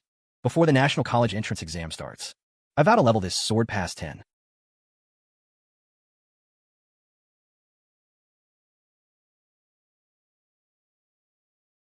A thug sneers that I ran fast yesterday. He grins, saying there's no escape today. His partner tells him to stop wasting words. He's certain I've got some treasure on me. He demands I hand over everything in my storage space. I have to kneel and knock my head 3 times. He says he'll grant me a quick death if I comply. I sigh. They just won't take a hint. He orders everyone to blast me at once.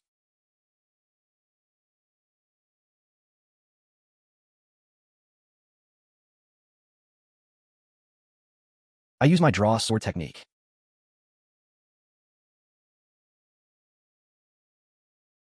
Imuta, okay.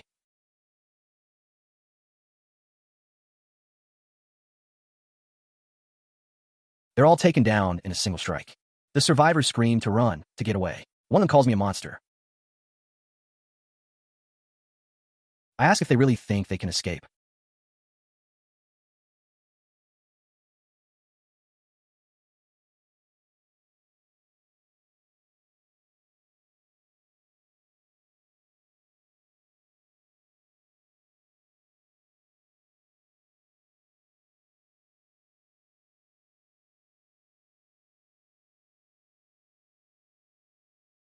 A soft meow echoes somewhere nearby. My Crimson Firmament sword kills a level 42 archer. I gain 15,000 experience points. The sword levels up to level 15.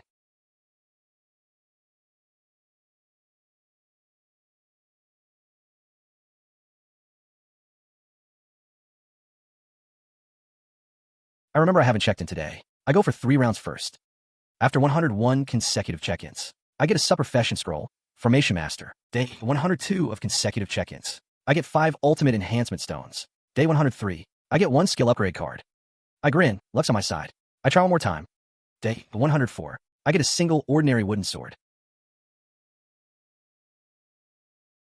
I ask my little white cat to lend me some luck. Enhancement, success. My Crimson Firmament sword is now +1. Another success. It's now +2. It keeps going, success after success. The sword hits +5. Physical attack is boosted by 200. I check the added attributes. Skill damage is increased by 5%. I confirm I want to learn the Subprofession, Formation Master.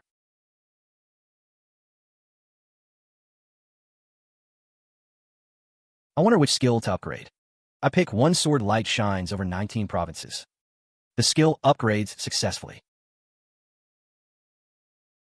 I feel much more confident about the exam now.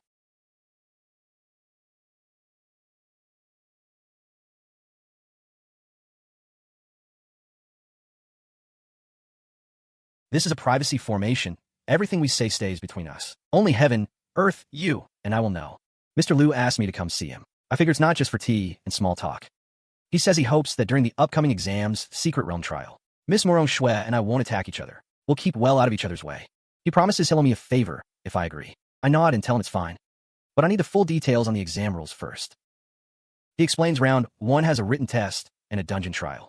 The written test is the same nationwide. The dungeon happens in a specific secret realm. It's time limited to 36 hours and broadcast live. Only the top 10 players by dungeon score get to enter round 2. I ask about round 2. He says it's in Tian'an City. Round 3 is in the Imperial Capital. As for the rules from there, he'll be accompanying us. He'll fill me in when the time comes. I thank him and say I have something to take care of first.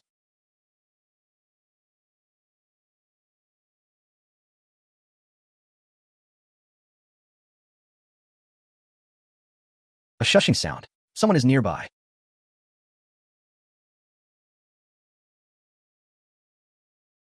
I sense the resentment from the Wraith necklace. I've never even seen this aura in my past life. I realize he's somewhere nearby too. I think, I've been searching high and low for this, and now it practically falls into my lap. A woman complains loudly about that damned assassin. She's annoyed she can't even step out. Without you worthless guards, watching her like a prisoner.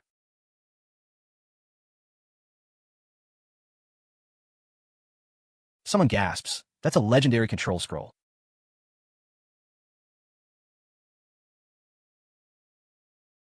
I step forward with a polite addressing him as friend. He stammers that we can talk this out. He offers me money if I want it. He offers equipment too. He begs me, please don't kill him.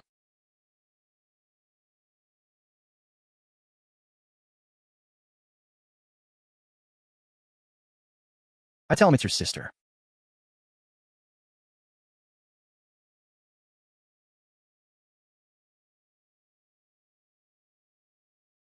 I count down 3.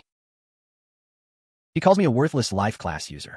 He can't believe I joined the Abyss Society. He points a trembling finger at me. He stammers that I must have sold my soul to demons to get this strong.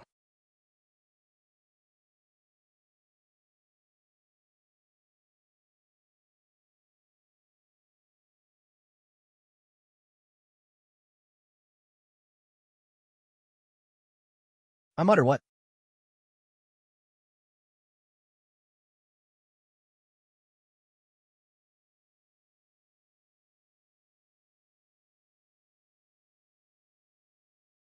A woman screams, phone her. My phone go into the empty air. She demands to know who killed her precious son. She issues an order. Grab everyone from Yunxia Mountain retake class. She'll question them one by one. I note that it's long-lasting and doesn't consume mana.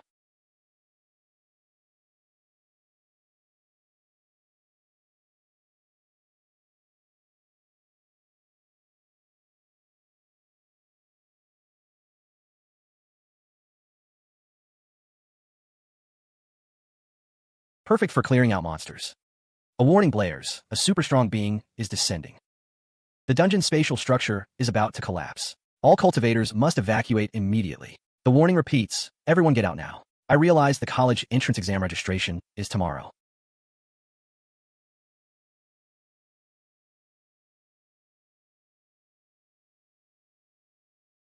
Principal Wang greets me with a warm, "Hey, Yi Qing, you're here."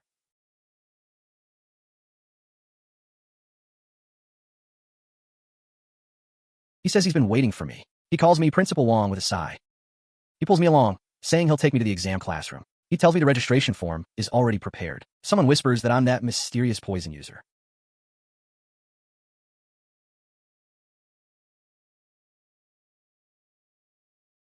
The teacher asks the class to quiet down. He introduces a new student, Yi Qing, to everyone. He says I'll be joining them for tomorrow's exam. A student groans. The exam starts tomorrow. He can't believe I'm just now showing up. Another student calls me a transfer student. He asks me to show my level. He tells me not to hide it. Someone else chimes in, curious about my level. A gasp. I'm level 15? He can't believe his eyes. Someone mutters that this is a joke. They compare me to Murong Shui from First High, Jiangbei's top prodigy. She's only level 10. A skeptic scoffs, I must have been power leveled by high-level professionals. Otherwise, there's no way I leveled up this fast. Someone says Sword Immortal, a profession they've never heard of. They wonder if it's a legendary hidden class. Principal Wang hands me my exam admission ticket. He tells me to be at school by 8 a.m. tomorrow.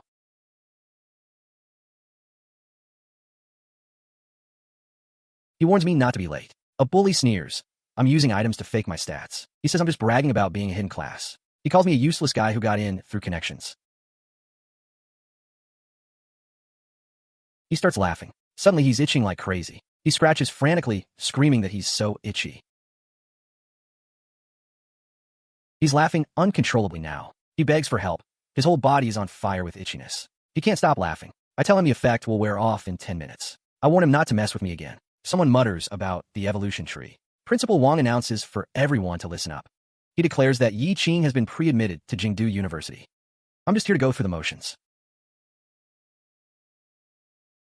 He orders no one to provoke me. A student sighs. What user monster weaknesses? He realizes that dungeon rules probably don't matter to a hidden class. He mutters that everything dies in one hit anyway.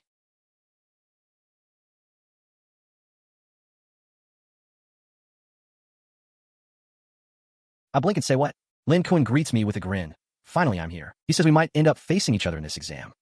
He chuckles. That'll be interesting.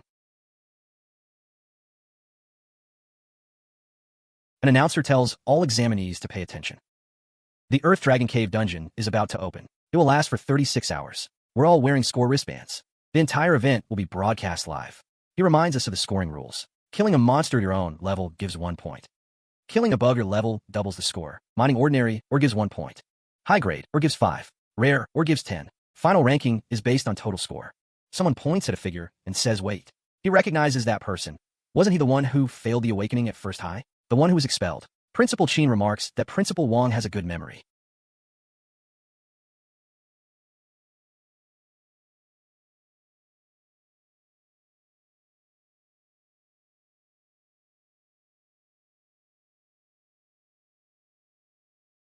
Principal Wang replies proudly, but now he's second high's pre-admitted student. Someone mutters that I'm the student from number 1 high who failed the awakening and got expelled. A second voice confirms it. That's me, the failure, the cautionary tale. I grin and say Principal Qin has a good memory, tipping my hat to him. Then I drop the punchline. I'm now a guaranteed admit to number 2 high, on full scholarship. A shushing sound. Someone is nearby. I burst out laughing. Not exactly subtle, but who cares? I think, when luck comes knocking, it doesn't bother with doors. Director Liu is the one running the show. He glances at my file and notes that my class is listed as unknown. He wonders aloud what my actual class could be, and how I got this strong. Someone explains that I'm the only hidden class candidate in the entire exam. I scoff at my own score, 1 point. Way too slow. I groan inwardly. Too slow, too slow. I realize just killing monsters is terrible for efficiency. I tell little Bai to have those rats mine, or for us.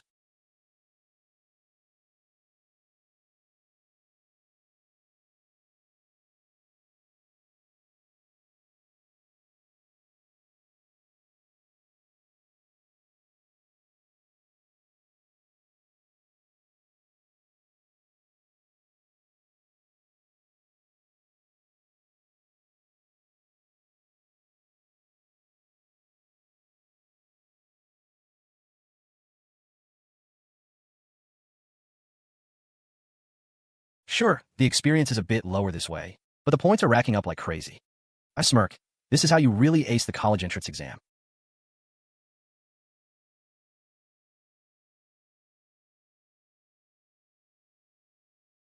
Someone gasps. 13,000?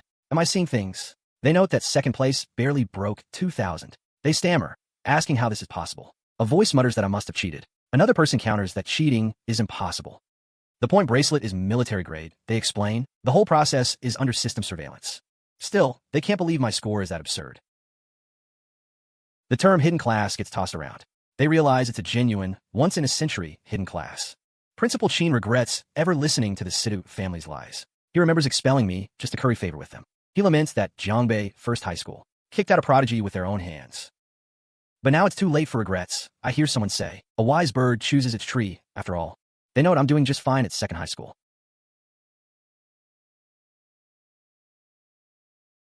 The ground shakes. An earthquake?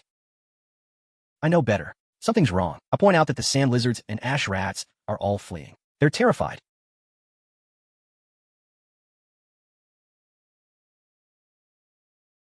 The Earth Dragon boss is evolving, exactly like in my past life. Back then, this forced the whole exam to shut down. But a level 20 legendary boss? For me, it's just a switch to flip. I activate C-Star Illumination.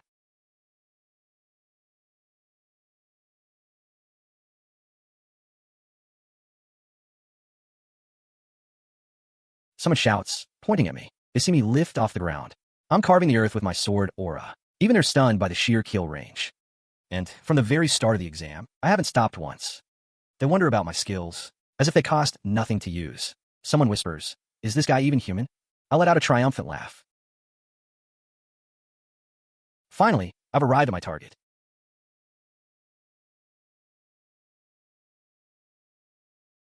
I unleash heaven-treading steps and blade-drawing art.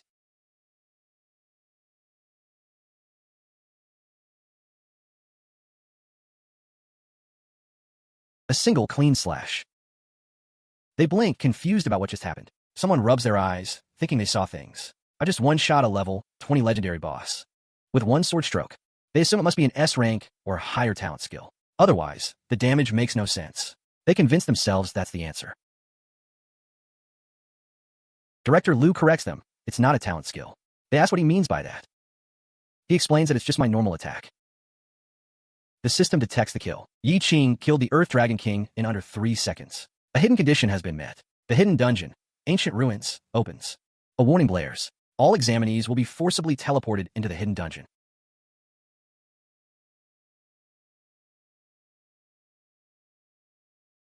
Everyone panics, shouting what? They ask who killed the final boss. The exam isn't even over yet.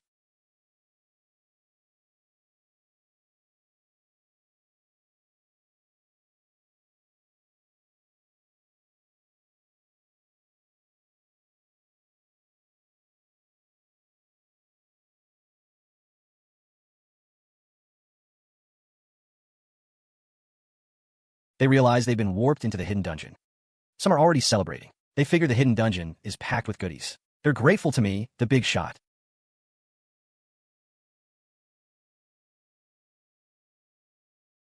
I mutter that the ancient ruins look interesting. This dungeon didn't even appear in my memories from my past life. I'm curious what's hidden inside. The officials debate what to do about the exam. Someone suggests terminating it immediately, forcibly recalling all students. But another argues it's a tremendous opportunity. Risk and reward go hand in hand. They decide to let the exam continue. The wristbands have emergency escape functions. If their lives are truly in danger, they can bail out anytime. Still, they worry. Principal Wang frets about me. I'm charging way too deep alone. He asks if I'll be okay. Someone reassures him. My hidden power is far deeper than anyone imagines.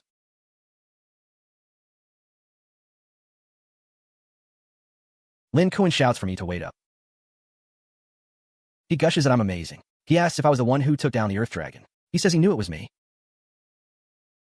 I toss him a piece of gear and say he can use it. I don't need it. He stammers. It's legendary grade equipment. He insists it's too valuable. I tell him to take it. The air here is toxic. I hand him antidote potions and a blood-red fruit. Just in case. He calls out to me again. He suggests we team up. This place is creepy, and going solo is too dangerous. I shake my head. I work better alone. I warn him to be careful. He mutters that I'm way too cool. The monsters here are all high level, so I need to find the exit fast. I let out a short laugh.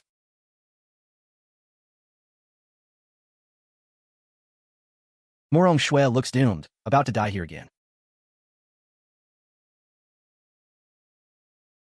I remind myself that she helped me before. I owe her one.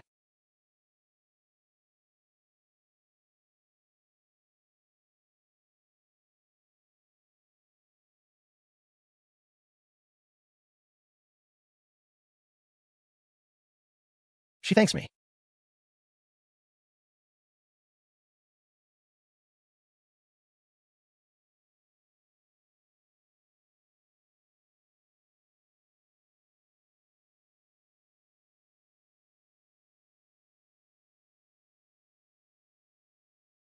I snort, a cold sound.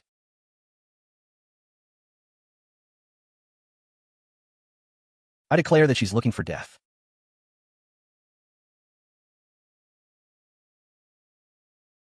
I recite a poem, my sword technique. The skill sprays poison, infecting claws, making them itch.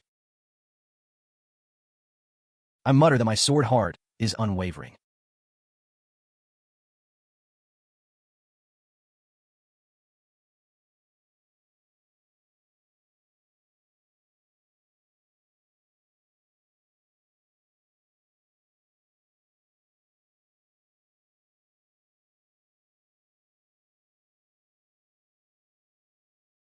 The Nangong family had arrives, and the Nangong matriarch. They ask what they're doing here.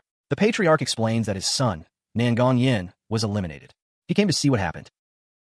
He spots me, that kid named Qing. One man, one sword, moving like there's no one else around. He calls me a fine seedling. He approves of me. My background is clean, too. He suggests taking me in as a live-in son-in-law. To match with their daughter, Yue, Principal Wang politely declines. The patriarch asks what he means.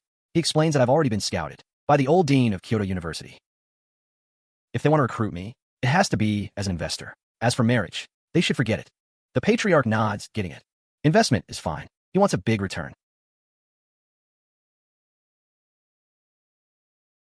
Up on my fist, yes.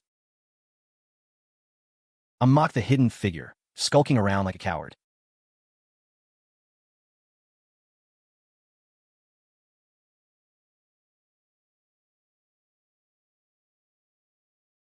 It teleports. Interesting. I find it amusing.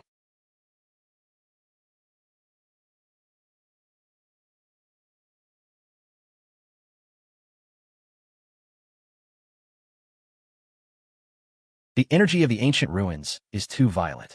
Normal methods can't neutralize it.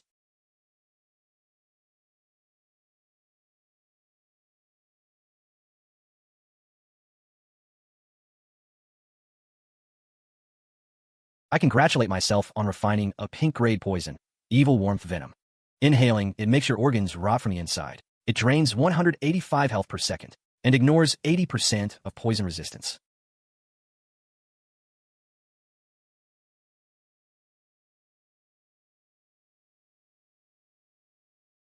The enemy stammers, unable to form words. A weird song plays, someone's last-ditch effort.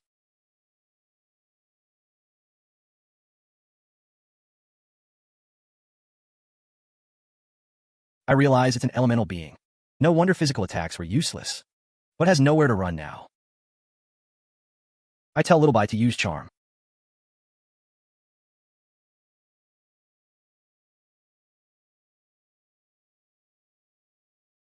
Then I strike with blade drawing art. I successfully kill a level 40 Lord, 1 Ghost. I gain 1.2 million experience points. My check-in progress updates. Max 1 million, current 498.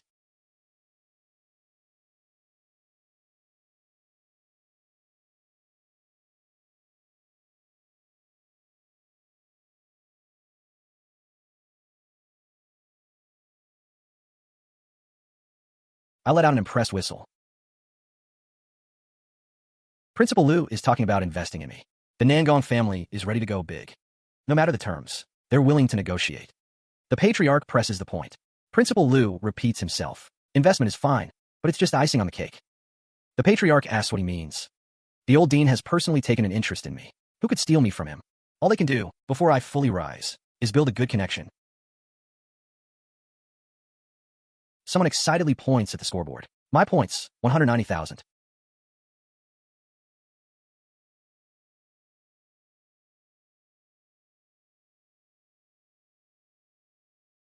They can't believe it.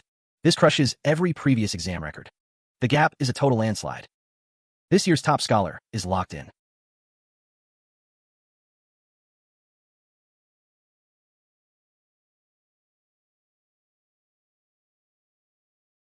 Suddenly, something goes wrong. The ruins are collapsing from within. Lin Kuan shouts my name.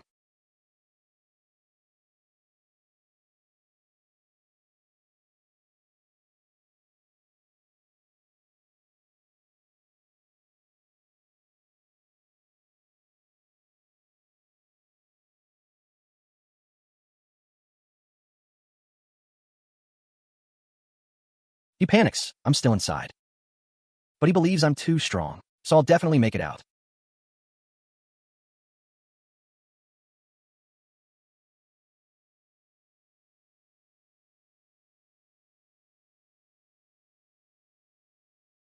I spot an ice cream stand. Priorities, right?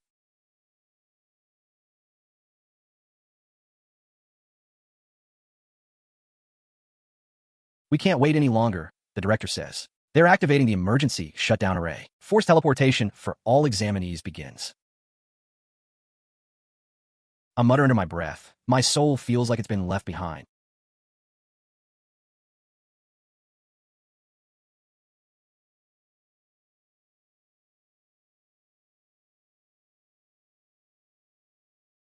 Someone shouts that Qing hasn't come out. They stammer. How is this even possible? They ask if the forced teleport can't even pull him out. A teacher explains the dungeon only opens once a year. After it closes, you have to wait a full year. He points out there's no food inside, no supplies at all. He wonders how anyone could survive alone in there. Someone sighs. Heaven is jealous of geniuses. They repeat it like a funeral chant. Heaven is jealous of geniuses.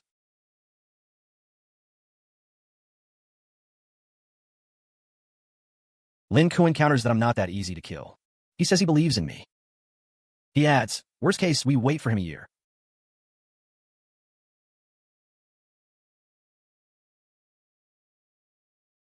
A system warning blares. Please evacuate immediately. It confirms I've abandoned the teleport. It states I will be stranded in the dungeon.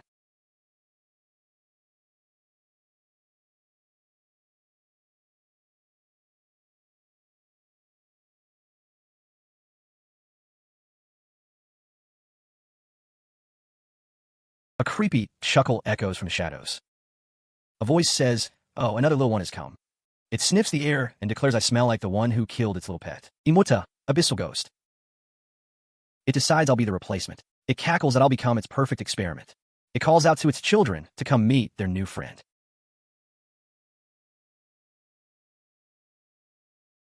Maniacal laughter fills the air. It roars that this damn cage has trapped it for 300 years. It promises, when I get out, it vows to turn the entire world into its laboratory. More insane laughter follows. I activate my skill, Bloodlust Clarity. I open the Primordial Sanctum. A God-tier skill triggers. I whisper to my flying sword, baby, turn around, and order the next attack. Damage increases by 1,000%. I decide to finish this quickly.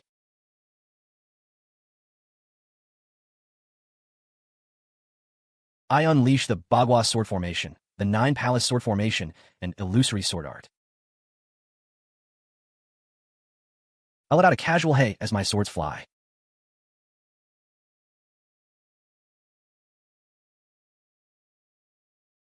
A notification confirms I've killed a level 40 legendary plague giant. I gained 2.5 million experience points. I've also slain a level 40 legendary venom slime. Another 2.2 million experience points, and I'm still going. I put my fist with a quiet yes. I laugh. The rush is incredible. I announce, warm-up is over. I turn to the boss. Now it's your turn. The boss snarls, calling me a little bug. It says I've thoroughly angered it. It promises to tear me apart and turn me into its finest collection piece. I check my resources, enough for 10 high-level golden draws. I bet the house and hit sign in on all of them. First sign in, I get to practice wooden sword multiplied by 5. Next, I receive an epic grade treasure, the Celestial Sword Box. Another, a skill upgrade card. And then, 3 epic grade heaven restoration pills. The Celestial Sword Box can hold 9 flying swords. Its passive effect activates. All attributes from the flying swords inside stack onto me. I store the Crimson Blade and the Corrupt Sword inside.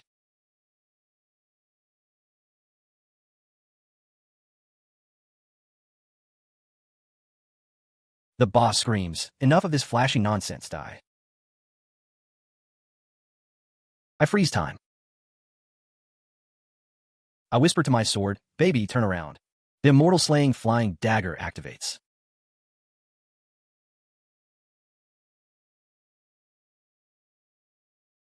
I cast illusory sword art and a bright sword formation.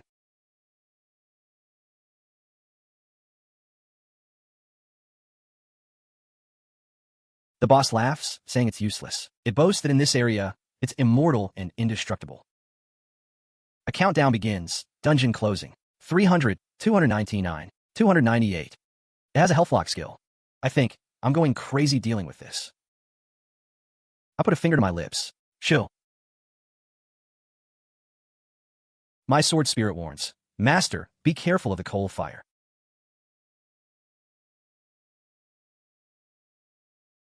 I grit my teeth. I have no choice but to use it. I activate Bloodlust Clarity.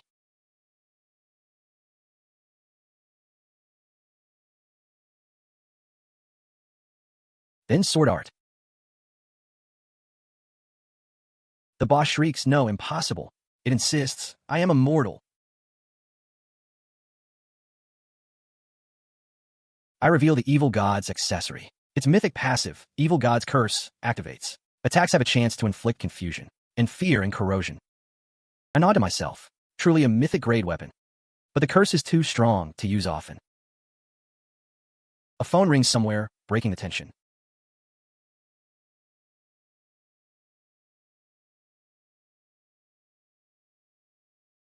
The Immortal Slaying Gourd's repair value reaches 12%. Its quality upgrades to Mythic. The space inside the gourd expands to 1,000 cubic meters. I command, baby, turn around. Its duration increases to 300 seconds. The flying dagger's damage boosts to 3,500%. It gains a 5% chance for instant kill. The countdown hits 5, 4, 3. I smirk. Perfect timing. Amuta, showtime. The countdown reaches 0.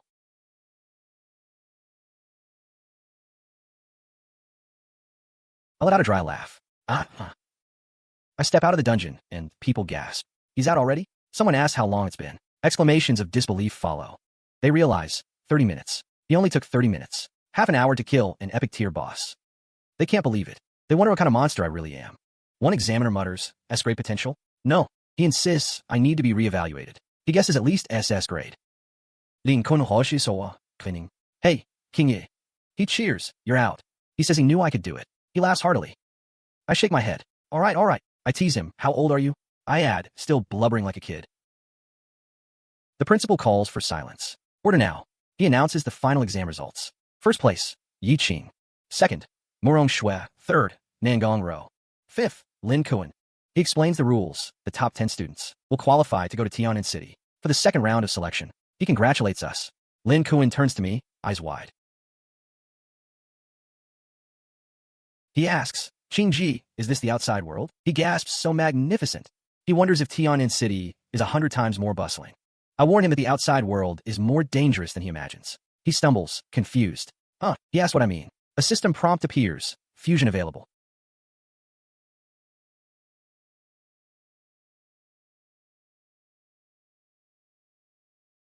It offers to fuse the Phantom Sound subclass with the Death Poison Master. I accept. Fuse.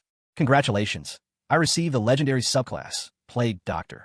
The Plague Doctor understands countless poisons and the art of bringing the dead back to life. I can refine pills, or create biological servants like the phantom sound. I find a set, the crown set, epic, level 30, 5 pieces. Its effect, all attributes plus 1,800. It comes with a skill, Poison God's Domain, when HP drops below 20%. Forced Health Lock for 10 seconds. Not bad. I also find an epic grade core. This can upgrade the Crimson Blade to epic. And a handbook, the 10,000 Poison Handbook. It records hundreds of deadly poison formulas and methods for cultivating rare, toxic plants.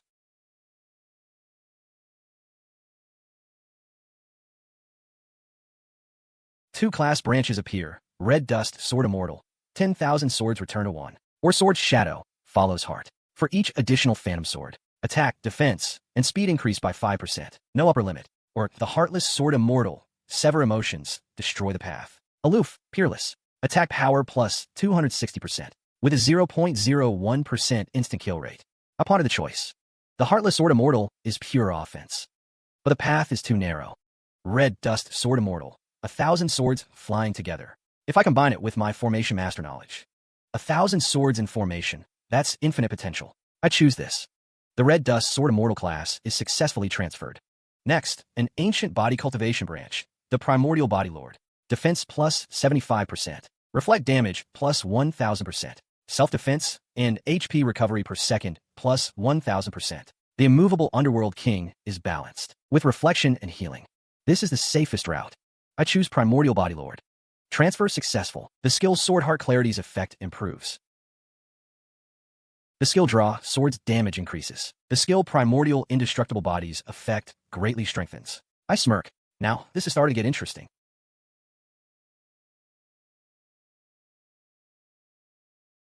News spreads. Jiangbei's hidden class.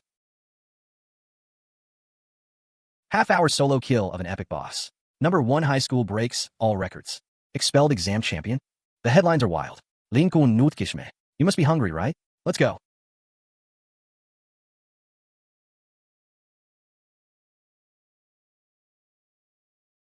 He says he'll treat me to a good meal. A teacher calls Yi Qing.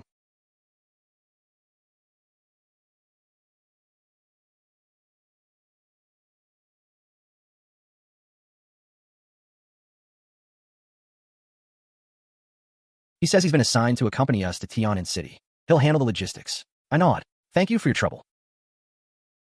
He points to a woman. This is Lady Nangong Longxian.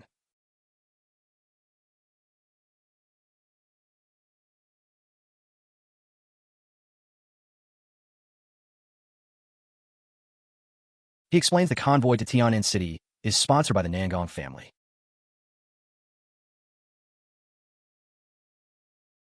She's from one of Tiannan's 4 great families, the Long family. The Long family's 6th miss. Someone from the Long family. I think to myself, so it seems Tian'an City is even more full of hidden talents than I imagined. She announces, everyone's here. Time to move. Tian'an City has more hidden tigers and crouching dragons than I expected.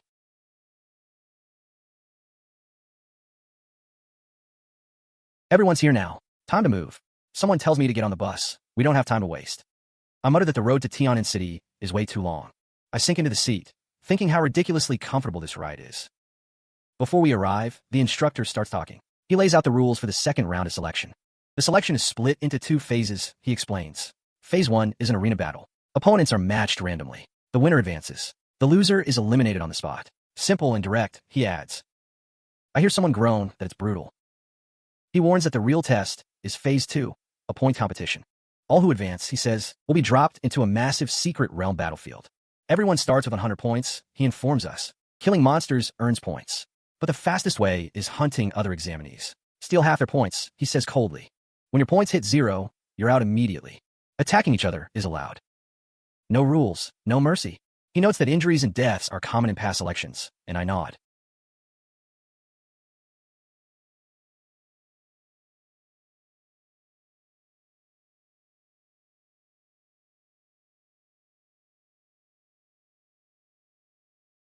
A loud voice welcomes all the prodigies to Tian'an University. The man introduces himself as a recruitment teacher here. He says we can call him Wang. He announces that all examinees from Beishir are accounted for. I hear a collective wow from the crowd. He declares this the second round of the National Martial Arts exam. Simultaneously, he adds, it's also Tian'an University's early admission trial. Those who perform well and aren't eliminated, he says, will get a direct offer to enroll here.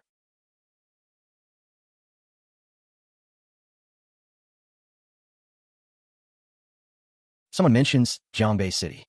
They gossip that this year produced an SSS class and a hidden profession. A cocky voice cuts in, saying not to waste time. He suggests we fight right now instead. He sneers that he wants to see how good these geniuses from a backwater really are. He taunts that we shouldn't get eliminated in the first round of the arena. Li Kuei snarls back, asking who this guy thinks he is. He scoffs that the jerk isn't worthy of a challenge. Li Kuei turns to me, saying he wants to fight. He declares he'll play with this guy. The cocky guy sneers that a nobody like Li Kuei is worth his time. He says fine. He boasts he'll take out this small fry first. Then, he promises he'll play with their SSS class.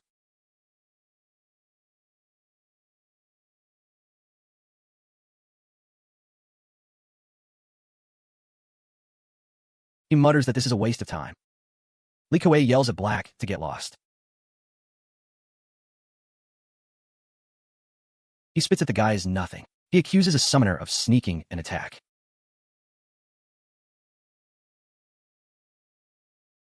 He roars that they're asking for death. He warns that if anyone dares interfere, they'll die. The cocky guy scoffs that a mere hidden profession of a little assassin is out of line.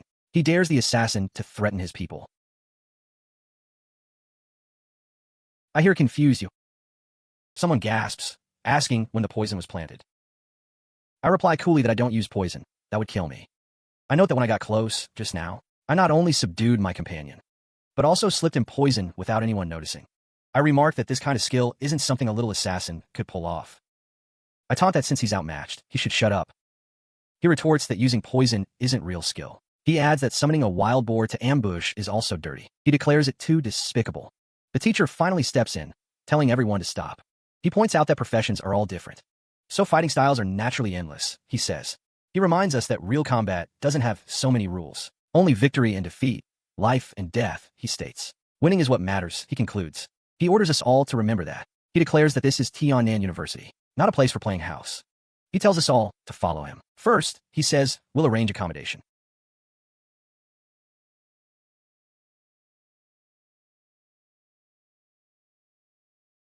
He calls my name and Murong Shuez. He says we, as SSS class and a hidden profession, get special treatment. Our room's on the top floor. He informs us. One each. I think to myself, a 260-person arena match. That's interesting.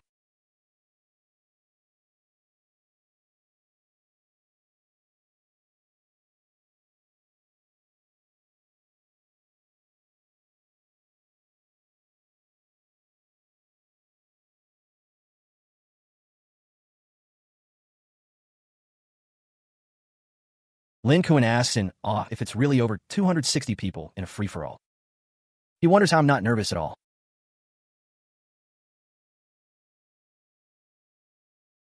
I ask him what's there to be nervous about. When a match starts, someone mutters about the hidden profession. He declares he wants to see how strong it is, and attacks. I hear an O of surprise.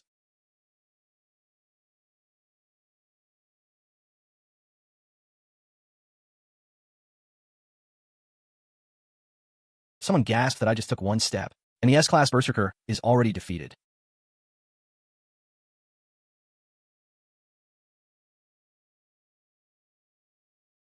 The crowd exclaims in disbelief. They murmur that this is the power of the hidden profession, Sword Immortal. They agree it's on a completely different level. Someone taunts a fat guy, asking where his boar is now. They mock him, asking if all he can do is dodge. The fat guy snorts, denying it. He bursts out laughing, asking what the hell I just threw. He's laughing uncontrollably, saying it's so itchy. He yells that he can't take it anymore. I tell the fat guy not to underestimate him. I send him down from the ring. Li Kuei charges in. His opponent immediately surrenders. I smirk, saying that's nothing special. Someone stammers that he's already finished 3 matches. They ask how that's even possible.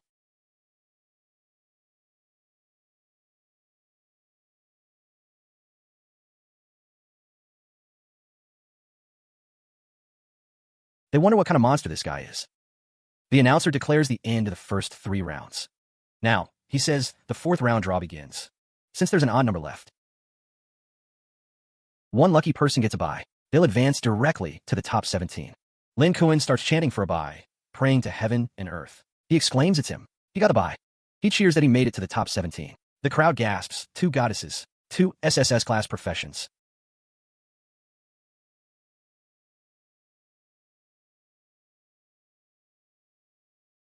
Meeting in the 4th round. They call it an early finals match. Someone laments how unfortunate it is.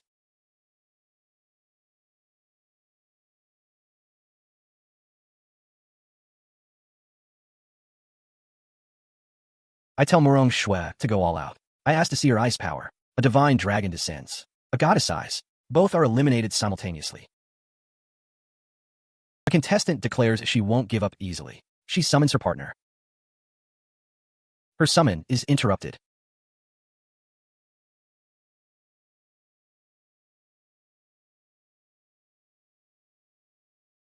Situ foam snarls at this time. I won't get another chance.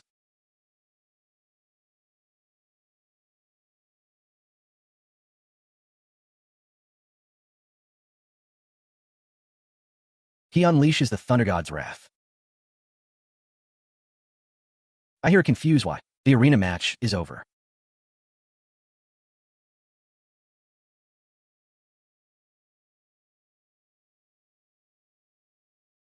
I'm declared first place.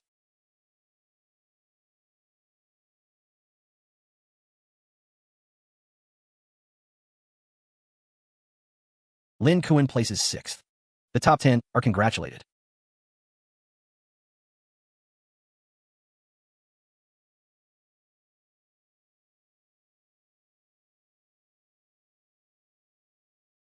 They're told they'll represent Tian'an University in the national competition in the capital.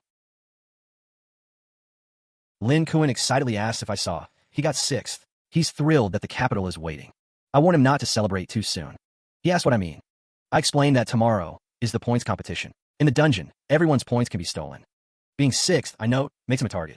He asks if that means people will ambush him. I reply with a simple you say. The rules are explained again. Simple. Once inside the dungeon, each person starts with 1 point. Points can be earned by killing live creatures, or by stealing another contestant's point badge. When points hit 0, or you're in mortal danger, you're automatically teleported out.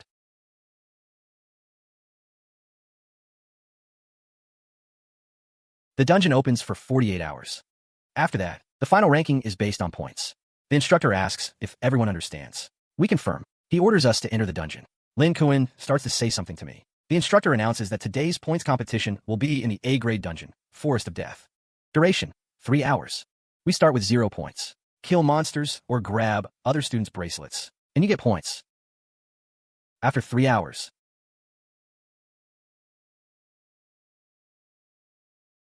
the highest points wins.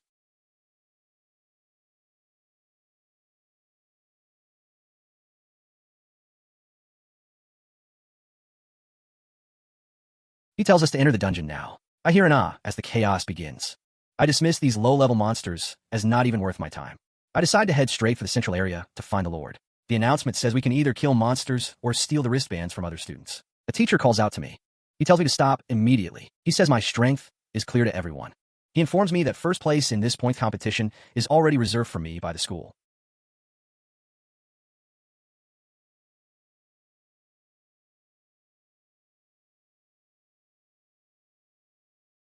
He asked me to withdraw from the dungeon now.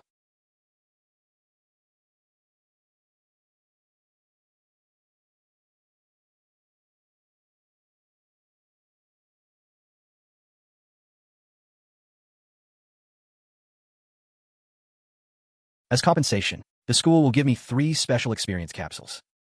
Experience capsules, I repeat. I figure it'll save me time.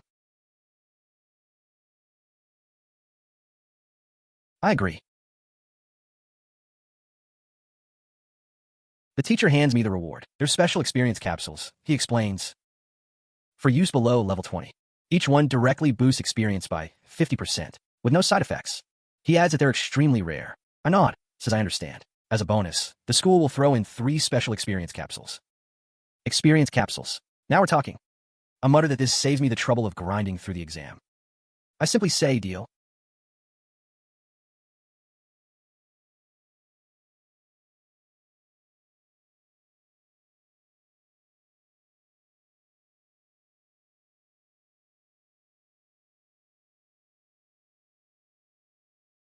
Principal Wang addresses me directly by name, Yi Qing. He handed me the school's reward.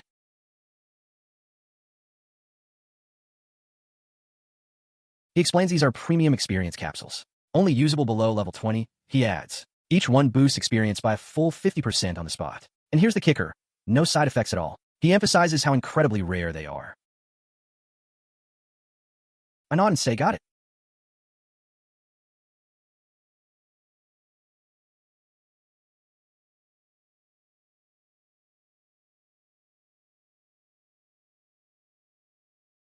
With these enzyme capsules, reaching level 18 is no problem. I pop one and feel the potential settle in. But it's not enough. If I want to max out my strength before the national tournament, I need that sword. The one from my past life. In my previous life, on Treasure Gathering Street in Southern Sky City, someone pulled a legendary blade from a rusty old chest. A divine sword that could grow infinitely. I do the math in my head. It should show up any day now.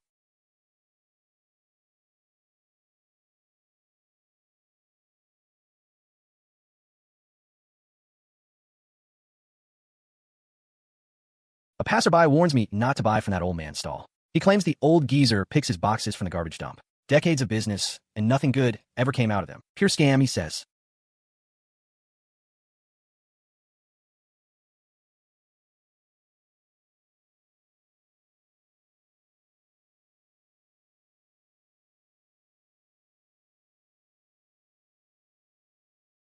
I walk up and ask the old man how much for this chest. He quotes me 3 million in local currency. Firm price, no haggling. I just say, give me your account number. The old man grins as the transfer goes through. He practically dances, thinking he's rich. He mutters that this junk box was picked up decades ago from Treasure Cliff. Impossible to open. He can't believe some fool actually paid 3 million for it.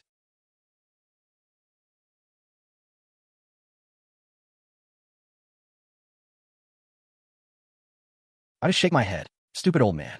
This isn't some trash chest. It's the sealed prison box of an ancient murder weapon. And inside lies the very sword that can grow without limit. I whisper to my old companion, wait for me, red dust. When I hold you again, the whole world will tremble.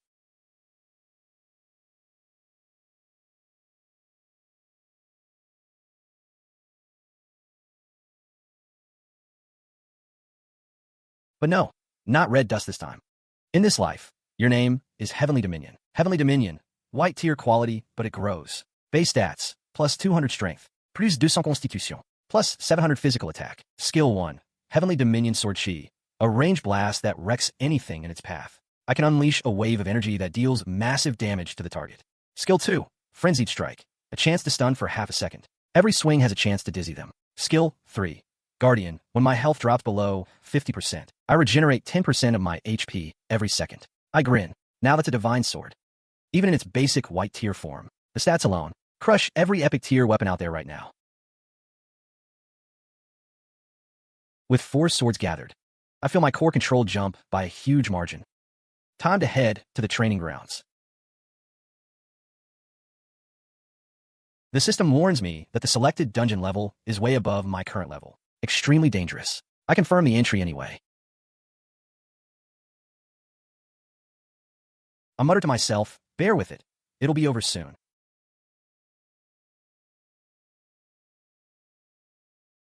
Some first year spots me and nudges his buddy. He points and says that freshman over there has lost his mind.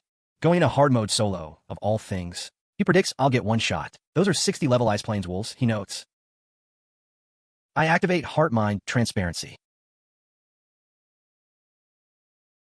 A 60 level Ice Plains wolf from the Western Mountains. Killed with a level gap, bonus experience. The system credits me with 1,700 experience points. I watch the number roll in.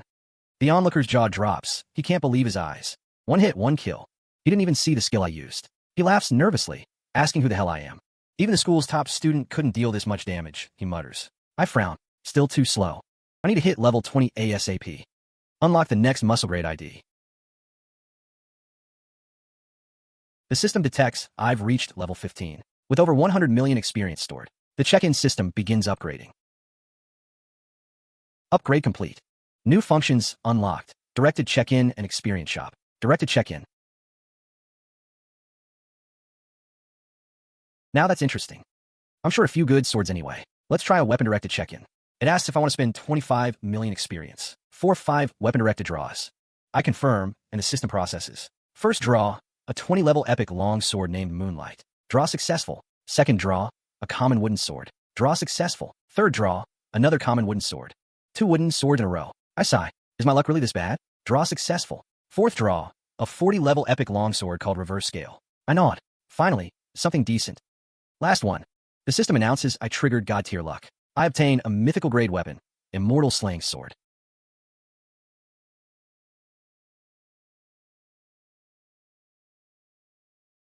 The sword's quality, mythical and growth type. Physical attack, plus 3,999. Strength, plus 800. Skill, Immortal Slayer, when activated. The next gap closing skill deals 150% extra damage. I reassure the trembling students nearby. Don't worry, it won't hurt you. The killing intent radiating from the blade is intense. Just as expected from a mythical grade weapon.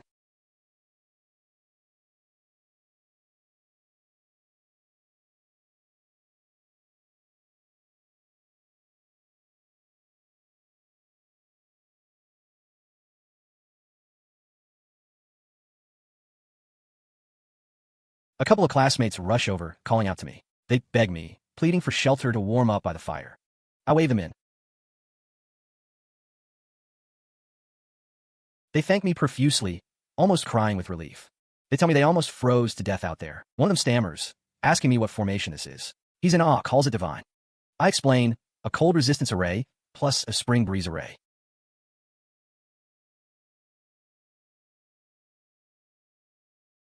He just goes, oh.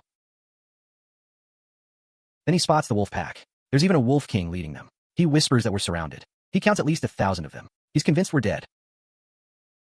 I sigh. Ugly beasts daring to disturb my peace. Activate Phantom Sword Article.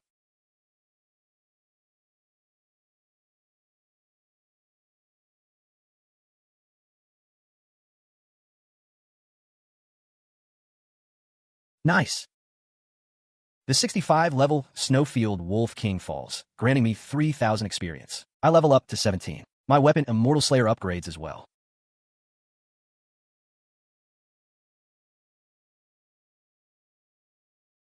One move, one kill, the entire wolf pack wiped out. The classmates behind me are stunned, wondering who I really am. They can't believe their school has a student this terrifying. One of them suddenly has a revelation. He declares I must not be a student at all. He theorizes I'm this year's college entrance exam proctor. That has to be it, he insists. A legendary expert on a special mission inside the secret realm. I tell them the formation will last another hour. They're on their own after that.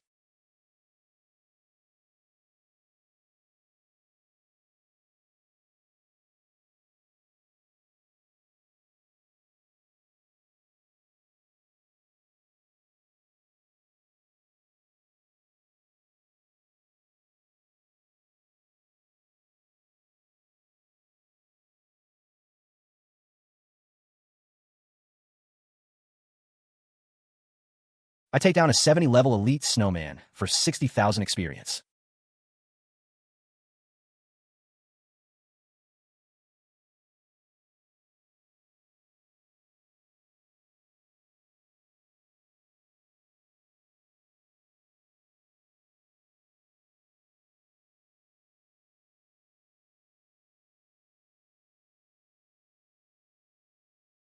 Then a 70-level snow domain spider for 55,000. My experience bar hits level 18 at 49%. This is insane.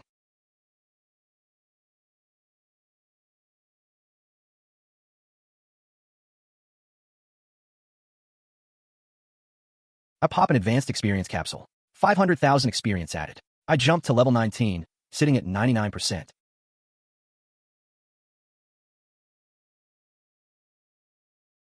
Then I see it, the Snowfield Ice Dragon. A 75 level lord with 7.5 million HP.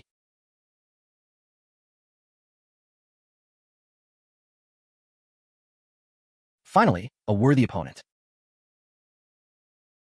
I activate mine Thread Transparency. And Primordial Sacred Body. Heaven Severing Draw, Sword Technique.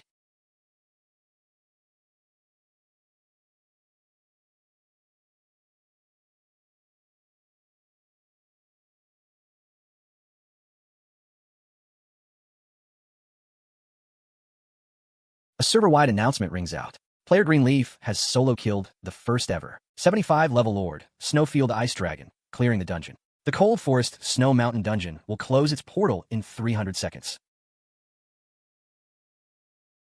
Someone in my group shouts to hold on. The boss's health is nearly empty. Another server-wide announcement. Player Qin Yi has solo killed the first ever 75 level lord, Snowfield Ice Dragon, clearing the dungeon. The Cold Forest Snow Mountain dungeon will close its portal in 300 seconds. One of the classmates gasps, asking if he heard that right. Someone soloed it? Cold Forest Snow Mountain, of all places. First kill by Greenleaf. Everyone's buzzing. Who is this guy? And does our school even have someone this beastly? But the key point isn't just the kill. They realize when they check the time. They ask each other how long they've been in here. 20 minutes at most. Our school's fastest clear record, set by last year's team captain, was a full 45 minutes. 45 minutes, and it was a full party. Now, someone just did it solo in under 20? Sorta. They call me a monster, and honestly, I can't blame them.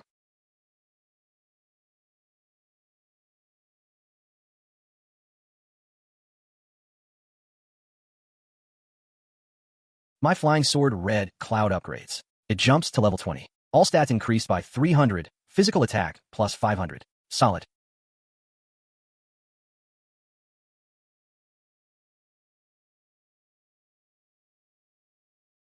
Moonlight, an epic flying sword with 1,700 magic attack.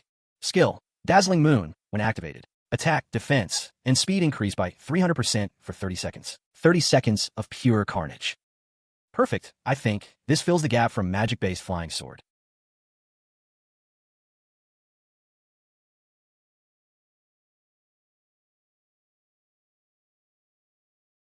Time to check the points tournament results.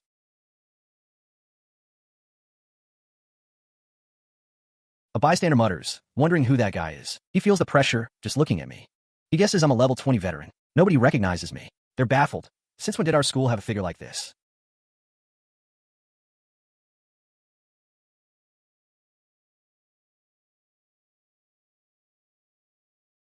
I just walk past, not bothering to respond. The announcer calls for everyone's attention. He congratulates the top 100 in the points tournament. You've earned a spot in the third round. But don't celebrate too soon, he warns. Because the third round takes us to a real battlefield. A nightmare-level dungeon called Cloud Sea Realm. The crowd gasps. Nightmare level and Cloud Sea Realm at that? Isn't that an independent micro-world? Rumors say it's a 9 out of 10 death trap. They whisper that the selection committee has lost their minds. Previous years at most used hard mode dungeons. I raise an eyebrow. A nightmare-level dungeon, right off the bat. I weigh the options. Do I go, or do I play it safe? The capital. It's the place I've always dreamed of. A nightmare-grade instance. With my current strength, I'd just be cannon fodder in there. But then again, high risk, high reward. Fortune favors the bold. I can't spend my whole life just staring at Qing Ji's back.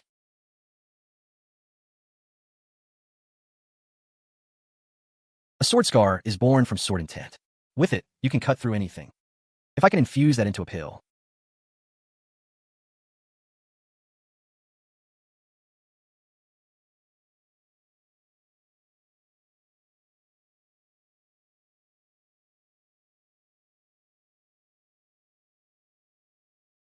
A system chime congratulates me on successfully creating a special pill, a sword chi pill.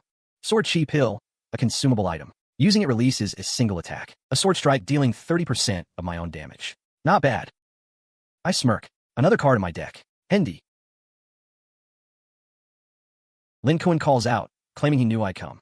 He announces he's made his decision. He's coming to the capital too. I nod.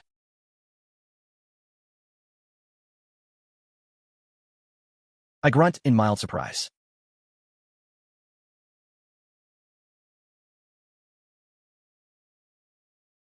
I note the summoning circle. This is a top-tier one. The pressure emanating from it is intense. A voice booms, calling upon the Lord of the Eastern Wastes. They command it to appear. I sense the power. This aura far exceeds that level 75 Frost Dragon.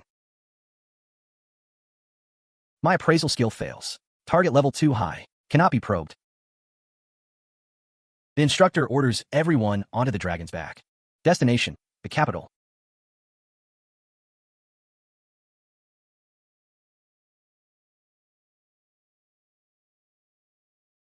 Someone gasps in awe. We're flying.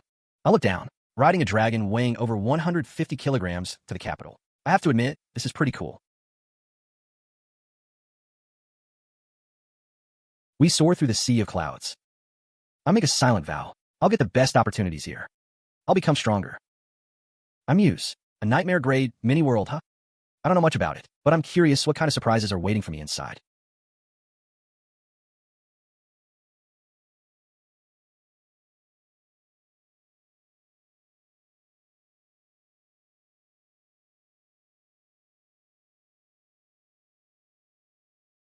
The teacher introduces himself as Luha, our guide. He tells us to board the bus. He's the teacher responsible for receiving us.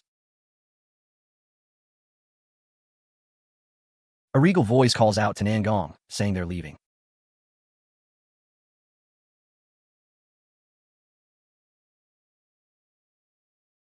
Someone whistles, saying Miss Dragon comes and goes like the wind. So cool.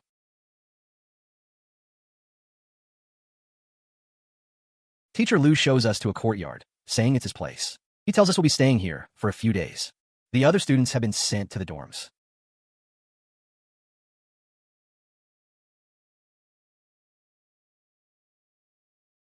Lin Kuan exclaims, calling him Teacher Lu. He can't believe the VIP treatment. He compares this place to a villa. Teacher Lu turns to me. The old dean wants to see me. He asks me to follow him. Lin Kuan perks up. Old dean. He repeats the title, confused. He asks if he can come too. Teacher Lu apologizes. He clarifies that the old dean only wants to see Qing. He tells Lin Kuan and Li Kuei to rest in the courtyard. Their rooms are ready. I nod and tell them I'll be back soon.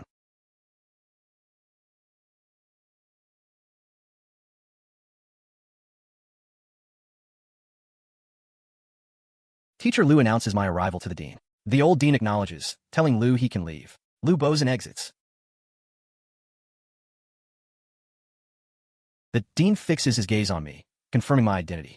He says he's heard I'm an interesting kid. I give a modest reply, saying he flatters me. He waves a hand, telling me not to call him senior. He insists I just call him old dean. He beckons me closer. He tells me to stop standing around and hit him with my strongest move. He wants to see what I'm made of. I warn him I won't hold back. He snorts, urging me to bring it on. He scoffs that if I can't even break his protective chi barrier, then I should pack my bags and go back to Tian'an City. I activate my skill, Manifest Enlightenment. The number 1 flashes in my mind.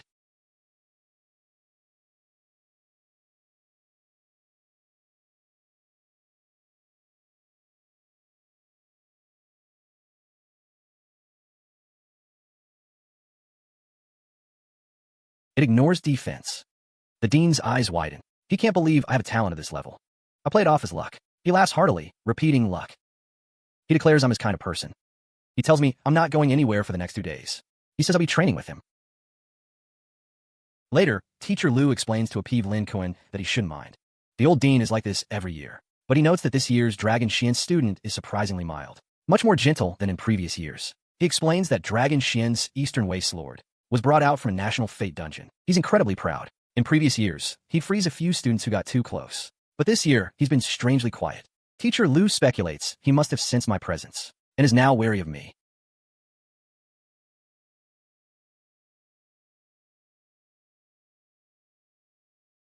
Lin Kuan greets me cheerfully as I return. He says I'm finally back. He complains he's starving. He asks if I brought any food. Li Kuei chimes in, saying the town chief took them to eat. I toss them some food I brought.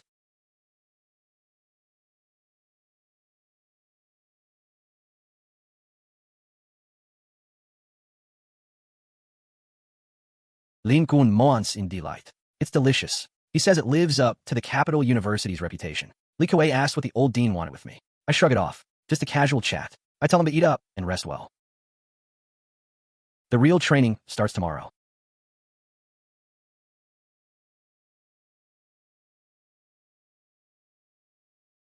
The next morning, the old dean nods approvingly. I'm punctual. He thought young people these days like to sleep in. I humbly say I wouldn't dare. He tells me to try again. I glance at the gear. A high-tech virtual network bracelet. I recognize it. This is military-grade training equipment that won't be common for another 10 years. He explains the rules. Inside the simulation, death has no real consequences. But the pain is 100% real. He outlines today's schedule. Sword practice with him in the morning. And a different person to train my movement skills in the afternoon. I pacify Little White, telling it to go into its pet space. I tell the old dean I'm ready. He tells me to go in. He gives me one piece of advice. Don't treat myself as a person in there. Treat myself as a piece of iron that needs to be hammered. I enter the simulation. He welcomes me to the real battlefield. He explains that here,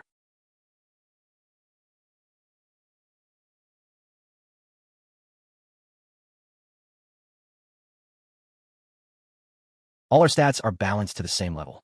No equipment or talent advantages. It's all about pure technique. I ask for his guidance. He suddenly mutters something odd about a foreign woman. He grumbles about luck being the same, but people being annoying. He counts the moves. 16. He expected a bit more from me. He orders me to go again. A system prompt appears. I've gained a passive skill through intense sparring. Sword Dao, beginner. The skill description appears. Permanently increases all sword-type weapon attack power by 5%.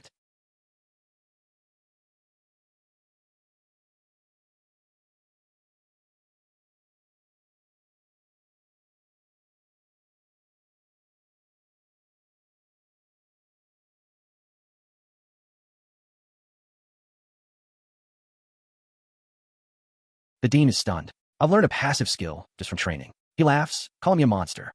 He can't believe I've touched the threshold of the Sword Dao in just half a day. In the afternoon, he introduces my next teacher. Blood Shadow, a former top-tier assassin of the Dragon Kingdom. He's just a battle program now. His job is to teach me what real movement is. The rules are simple.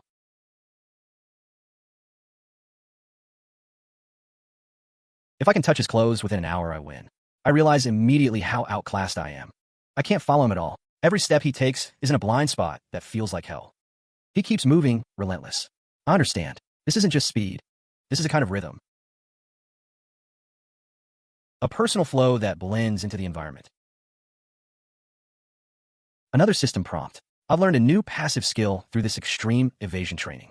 Movement, beginner. Movement speed increased by 3%. Dodge rate increased by 3.5%. The old dean observes from afar, amazed I've learned Sword Dao in half a day, and then mastered movement in another half.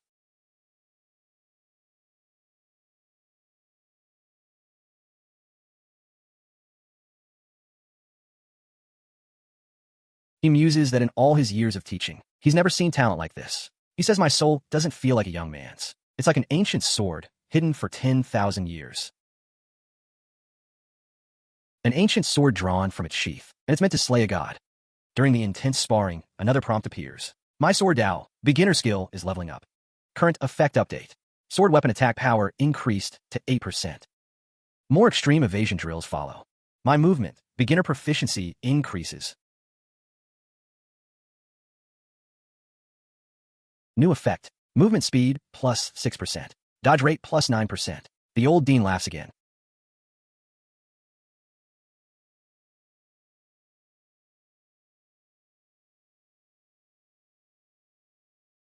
He roars that I'm an absolute monster. He marvels that in just 2 days, I've mastered Sword Dao and movement to this degree. Blood Shadow states that my talent exceeds his database. I bow and thank both seniors for their guidance. The old dean tells me to get lost and rest properly.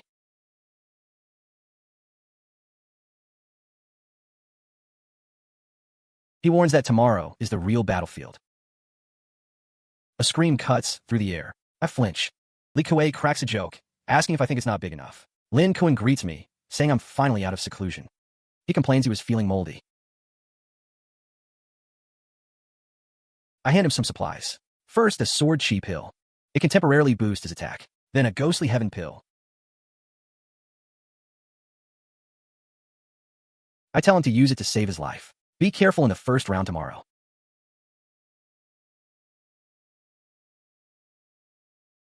He stammers, realizing this stuff isn't cheap.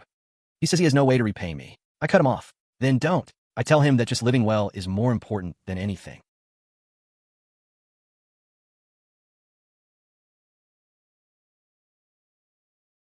He sighs and nods, promising not to worry.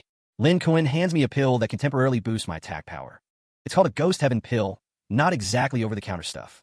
He tells me to use it to save my life, and to be careful in tomorrow's first round. I eye the pill and mutter that this thing couldn't have been cheap. He stammers that he has no way to repay me. I tell him to get lost if that's all he's got to say. Living well is better than anything else, I add, a little softer. He grins and promises he'll be fine. I say my life's pretty tough. It'll take more than that to take me down. Murong Shui looks a mess, and I can't help but ask what happened. I tease her, asking which sewer she fell into. She snaps back that I'm the one who fell in. She's clearly fired up, way too much anger for this early. I figure she must have gotten absolutely wrecked in training. Seeing an SSS class ice mage like Murong Shui this battered is something else. Clearly, the instructors aren't playing around.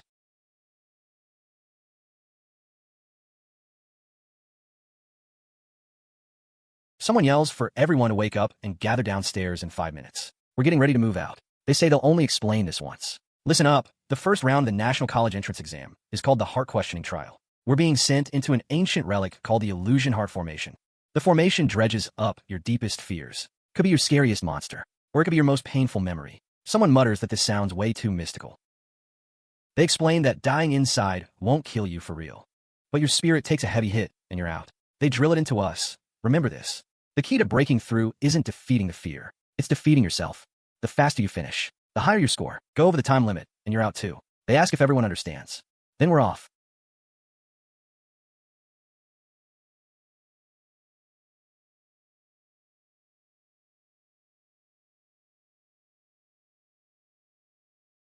Someone points and gasps. Look, it's Long Jean from the Long family, striding in. His aura is intense, no joke. They say he's the top contender for this year's champion. But someone argues it's not so certain. Chuyang from Magic City has shown up too. These two are basically gods fighting it out. Everyone wonders who will take the crown this year. I feel the pressure piling on. It feels like any one of them could crush me. I'm just a hybrid, wondering what my deepest fear will be. The time has come. The Illusion Heart Formation is opening. They wish everyone good fortune in battle. So this is my fear?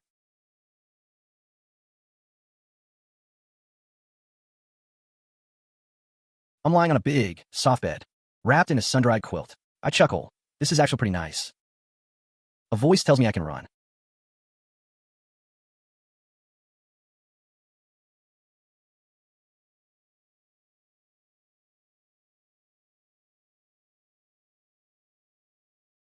To run fast and avenge them. I jolt awake. It's that dream again.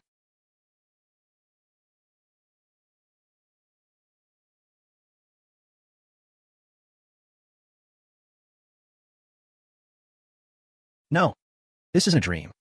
This is my past, the one I couldn't change. I roar for it to shatter. Someone shouts that I've come out, a record.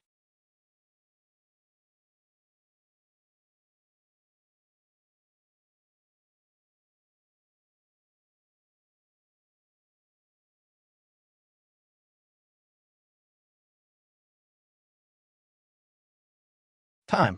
For minutes, 37 seconds. People gasp, saying I must be seeing things. The fastest record in the formation's history was set by that Long family prodigy. At 15 minutes exactly, but this is 4:37. They call my name Jiang Cheng Yi Qing. Someone asks who that guy is. How'd he get out so fast? They wonder if I was eliminated. They check the examiner's shocked face. He must have passed, they realize. A murmur, less than 5 minutes. Someone curses, asking how I beat them by so much.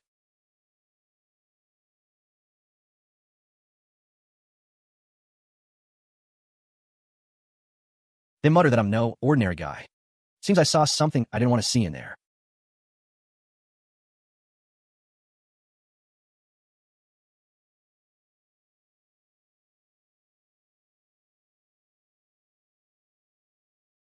They congratulate everyone on passing the first round.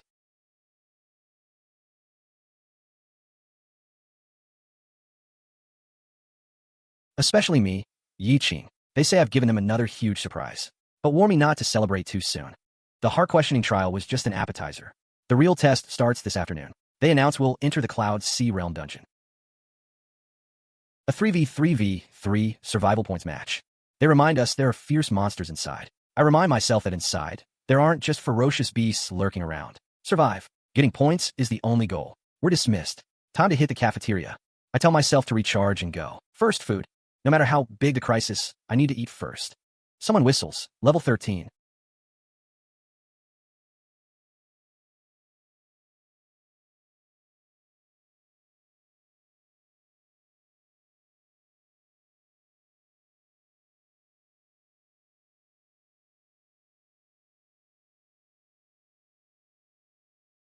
Not bad. They say, worthy of Tianfu City's top student.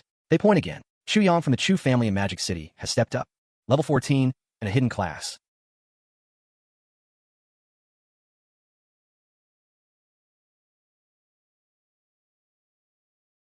Too strong. They bet he'll be this year's champion. A scream cuts through the chatter.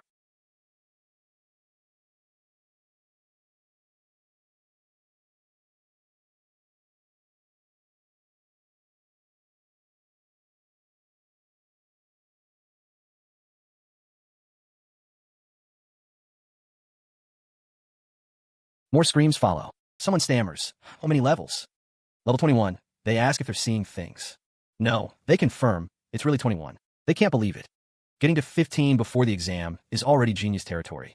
But 21, what kind of monster is that? The class is still listed as Martial. They wonder if I haven't even class changed yet. Unclass changed, and already level 21. They mutter that it's too late now. Zhao Qingquan growls that anyone who tries anything shady during the exam will face a spear. A voice says I have talent, but I'm still just mortal. They remind themselves that no matter how strong a genius is, if they can't cure the hidden wounds in the long family bloodline, then it's meaningless. They decide to keep watching me. I groan. What kind of hellish place is this? Can't even tell which direction is which. How am I supposed to find people to fight and steal points? Something's off about this fog. Everyone should be careful.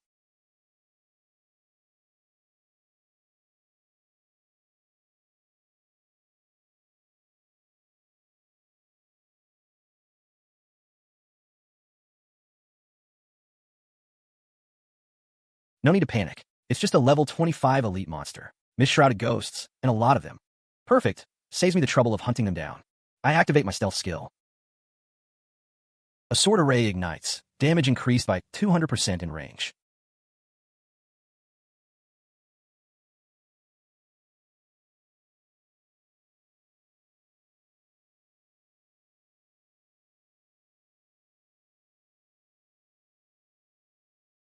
Attacks have a 30% chance to blind. I go ahead to scout. I tell the others to follow carefully. This weapon is annoying, but it doesn't affect me much.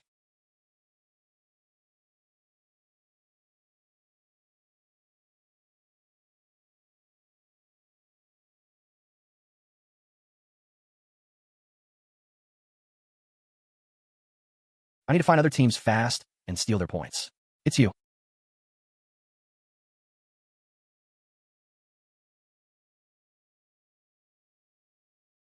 Someone demands to know what that was. They mutter lock on.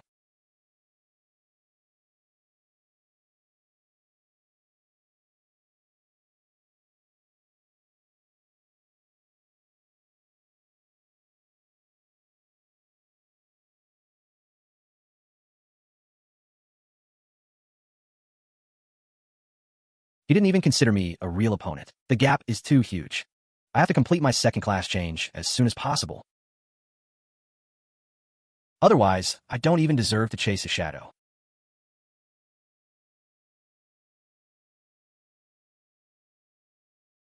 Nice. One sword, splitting the sky. I kill a level 35 overlord. Gain 110,000 experience. Plus 5,000 points. I tell myself to smile.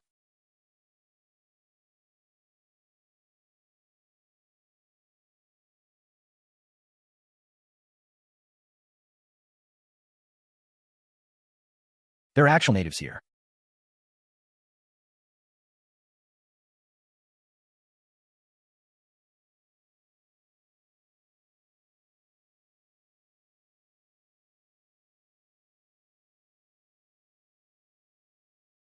An innkeeper stammers that they don't take gold coins. I offer some ornaments instead. He says it's more than enough. Ushers me upstairs. Dark gold, tier talent.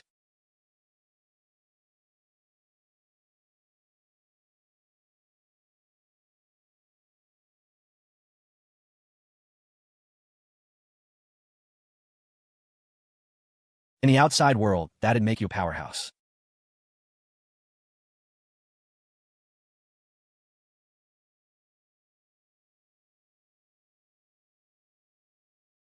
But here, trapped and dead.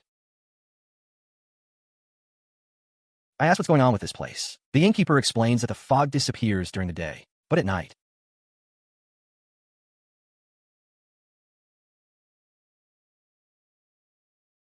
That thick fog swallows the whole town. And there are monsters inside that eat people. The worst part, no one can leave. Anyone who tries ends up as bones in a mist. An old man sighs. He asks if I'm from outside. Something's up. He warns me. After dark, never light a lamp indoors, or it'll bring a death sentence. The innkeeper backs him up, saying I must remember that. I just laugh. A scream echoes in the night. Now I get it. The ghosts are drawn to light. I mutter that they're too noisy. Kill a mist spirit, 120 experience. Kill a dark ghost, 150 experience. Kill. I level up to 22. My battle pet, White, levels up too. And my flying sword gains some growth. I'm out of patience.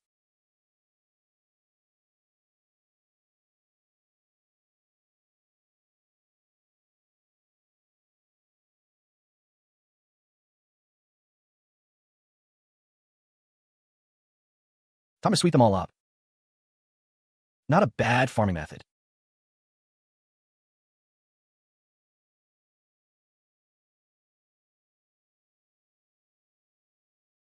The innkeeper shouts, Hey, why did you light the lamp? Didn't I tell you?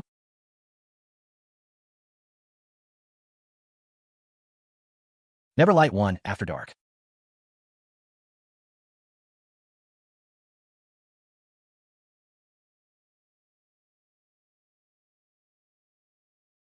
It'll attract monsters. I just ask and then what? He stammers. Then you die. Tells me to put it out. I realize he's not worried about my safety. More like he's terrified I'll break some rule. This town is full of weirdness. Everyone's trapped here.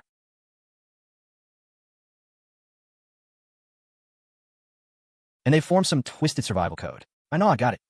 Better not touch the food here. Time to move. Help! Screams for rescue. I step forward. Let the hunt begin. The fog thickens. I can barely see my hand. Perfect.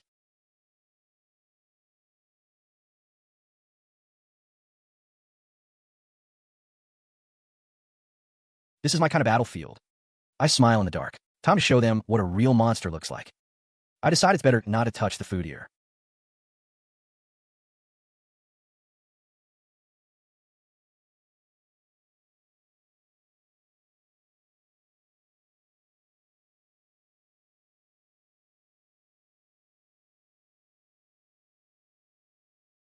I brace myself. Here they come. Someone screams for help behind me.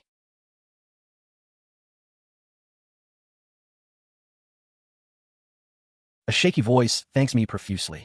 A kid asks if I'm also here for the college entrance exam. He mutters that this place is terrifying. I tell him to head east for 15 kilometers.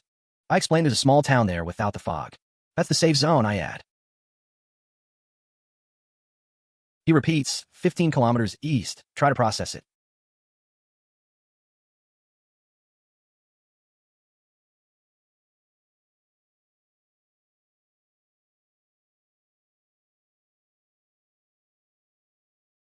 Someone complains about how messed up this dungeon is. Another voice says the fog spirits and shadow monsters outside are way too strong. They admit they almost died out there. Someone chimes in, yeah, their attack power is insane. Another grumbles that the monsters have too much health to kill. A voice sighs, saying they've only been in here for a day. They already used up half their supplies, they add. The question hangs in the air. How are we supposed to take an exam like this? Someone mutters that clearing the dungeon is out of the question. They figure even surviving 3 days will be tough.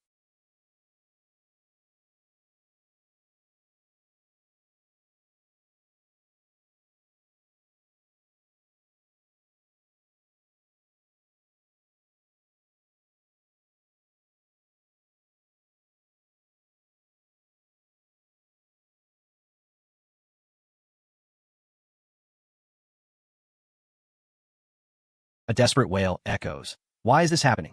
Panic sets in as someone realizes that when dawn broke, the monsters actually entered the town. Someone shouts they want to forfeit. They find a surrender button is grayed out. The realization hits.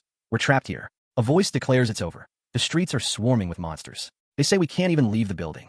Someone predicts we'll starve to death here eventually.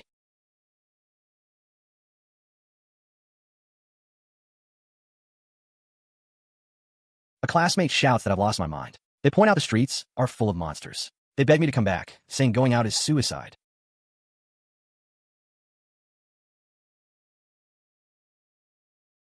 I whisper the name of my technique, heaven-splitting sword art.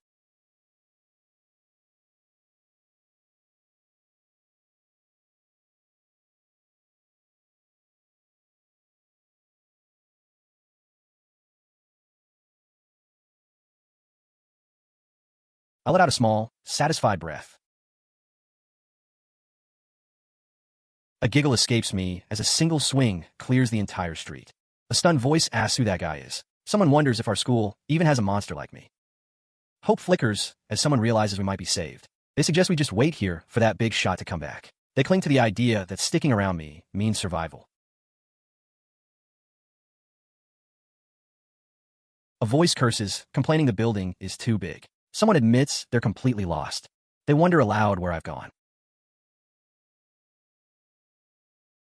A healer named Nangong calls out for healing support. Shangwan's shouts that she's keeping it distracted. The tank confirms the boss's aggro is on him.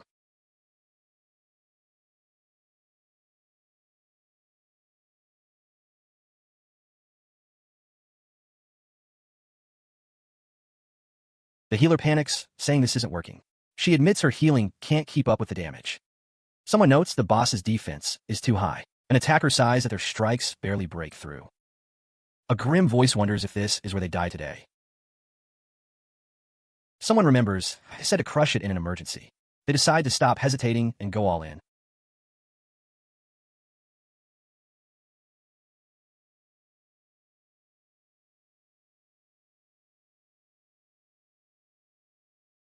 A sharp gasp cuts through the chaos. Someone asks if I did that. I shrug and say, well, yes and no. They clarify they crushed the thing I gave them. A tiny pill, they mutter in disbelief. They can't believe a single pill one-shot a level 20 legendary boss. The question haunts them, just how strong am I? They declare we can't keep acting alone. A proposal comes, the four of us should form a party. We'll take turns keeping watch, they suggest. They push for us to move together. They ask if I'm willing to join. I sigh and agree to join them.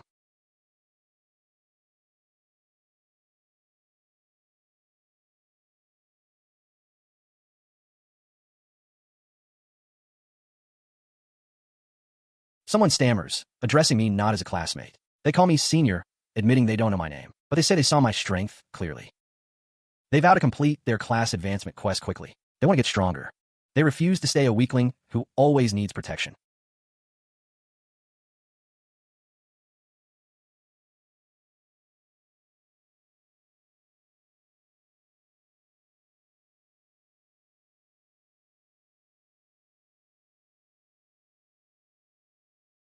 A system notification pings, detecting a faction leader.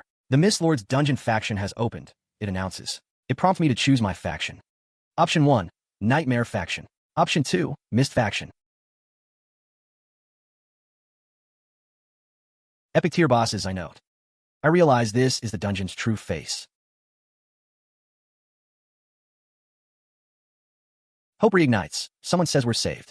They believe that big shot will definitely come back. They figure all we have to do is hold the line here. A chorus of agreement follows. They're waiting for me to return and lead them through. A new alert pops up, having consumed nightmare food 3 times cumulatively. It forces me into the Nightmare faction. Someone blurts out in shock, Nightmare faction? They have no idea what this is. Dawning horror. It was the food that Innkeeper brought us. They realize we ate 3 meals of it.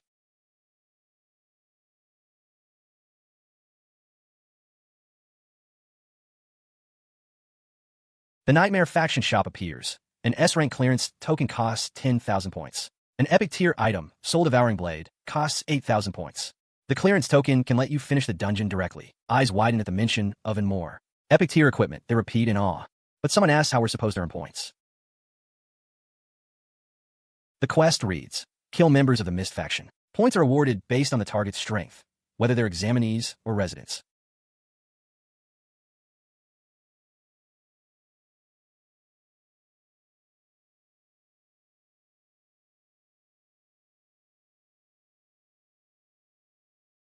I let out a low, knowing Lin Kuei and the others arrive, and I note they found Chuyang too. It seems they got the faction prompt as well. Chuyang explains that anyone who survived 48 hours in a building automatically joined the Mist faction. They've gathered over 70 people at us, and it's 83 total. Their mission is to kill Nightmare faction members. Someone grimly notes that this time, the enemies include our own classmates. A hard voice declares that traitors don't deserve to be called classmates.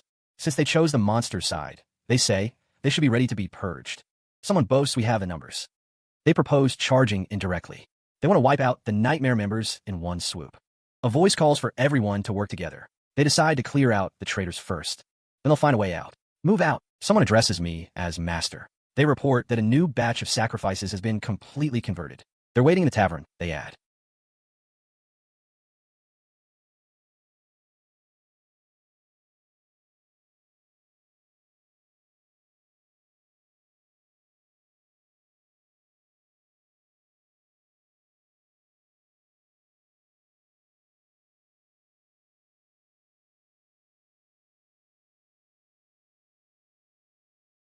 The voice asks about the Mist side. The reply comes. Over 80 of them showed up. They just entered from the town's edge. They're shouting about purging us. A dark laugh echoes. Let them fight. The voice says to let them kill each other. The more the children struggle, the more they despair. The sweeter their souls become, it purrs. I connect the dots, the Nightmare Lord and the Mist Lord. Sure enough, it's two bosses playing chess. They're using all the examinees as pieces and fertilizer. The prompt returns. Choose your faction. Nightmare or Mist. I smirk. Only children make choices. They want to make me a pawn? I sneer. They're not qualified for that, I add. The old saying comes to mind, when the snipe and clam fight. The fisherman catches both. I'll wait until they've torn each other apart. Then I'll come looking for the real clues in this dungeon. A voice of dissent rises. Someone argues we should stop being afraid. They claim the mission is to kill Nightmare faction members. Killing them means not only survival, but massive points. They spout the law of the jungle, survival of the fittest.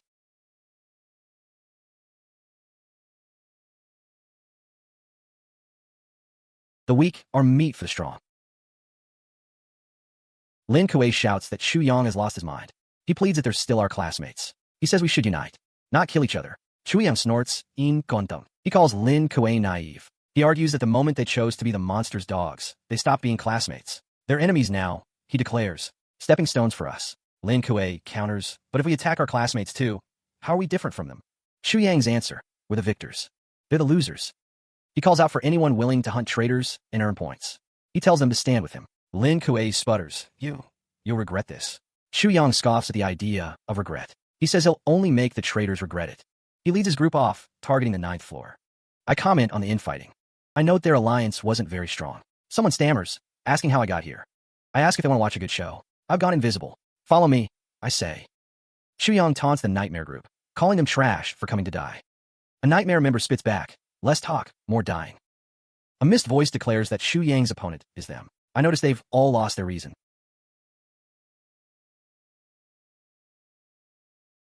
Of course they have, I think. They're just sacrifices after all. The harder they struggle, the more their master approves. I pick my moment.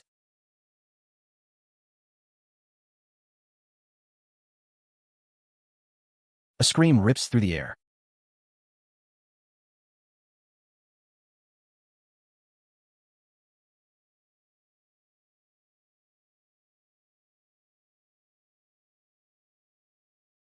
A Nightmare member begs their master for help. A furious roar demands to know who dared harm their child.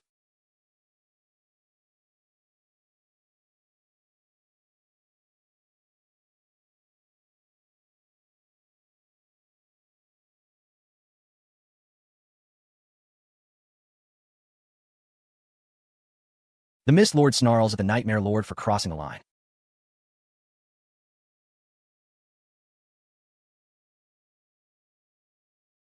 They accuse them of personally interfering in the game. The Nightmare Lord retorts that their harvest isn't finished. Their child nearly got killed. They claim it was the Mist Lord's doing.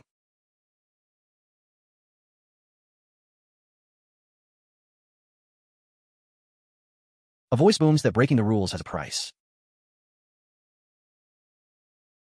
I tell the others to stay put and not move.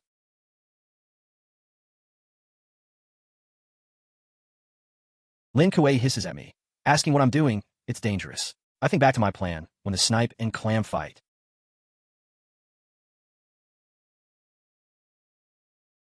Someone behind me realizes I never planned to pick a side. They understand I'm aiming to be the fisherman who profits. The Mist Lord roars that the Nightmare Lord dared to harm their child. They demand the Nightmare Lord's death. The Nightmare Lord calls them a fool for breaking the rules themselves.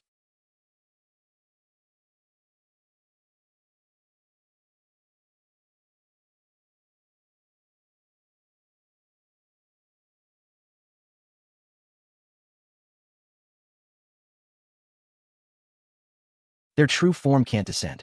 They mock the Mist Lord for daring to bluster with just an avatar. I slip into the shadows, ready to make my move. The trap is set. The two epic bosses are about to tear into each other. And I'm going to be right here to collect the prize. This is the moment I've been waiting for since I set foot in this dungeon.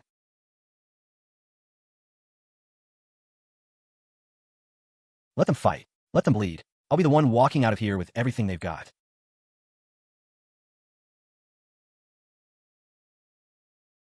The night air crackles with tension as the two avatars clash. I position myself behind a broken pillar, watching the show. Time to let the big fish swallow the bait. I tell the boss, be a good boy and become my fertilizer. Someone yells not to kiss him. He'll get torn apart. I blink. Wait, no. Another voice mutters that if he dare go in, he must have a plan. I smirk inwardly. They have no idea. Two epic tier bosses, fighting each other like jade discs clashing. A gift from heaven. I think this is the perfect opportunity I've been waiting for. I shout now. Risk everything. Open it. I activate my skills. Mystic Yellow Heaven Stamping Steps and Charm. I whisper to my flying sword, baby, turn around.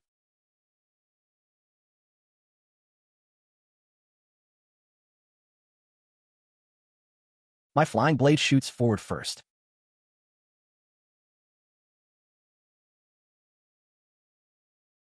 The system announces, congratulations host for defeating the epic boss, Mist Lord. It adds a moon tier kill bonus, 200% experience. I gain 66 million experience points. Another system chime. Congratulations, host, your level has increased. It also says my pet, the nine-tailed celestial fox, leveled up, and my bonded flying sword, sky-soaring immortal slayer, has evolved.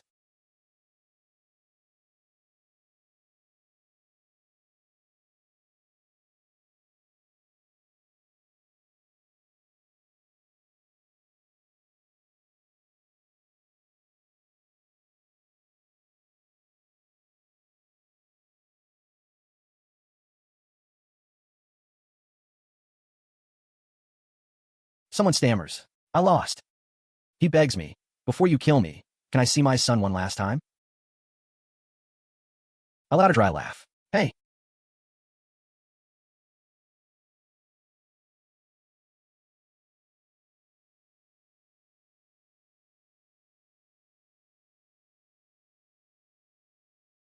He looks at his hands, horrified. What did I do? He sobs. Why? Why are we killing each other? A scream cuts through the air. I explain, we were all controlled by the bosses. I ask, remember the first round, the heart-questioning trial? That wasn't a test at all. That was just planting seeds in everyone's hearts. Seeds of madness and suspicion. The Nightmare Lord and the Mist Lord. They used us as pawns. They made us put on a show of slaughtering each other. And they were the audience.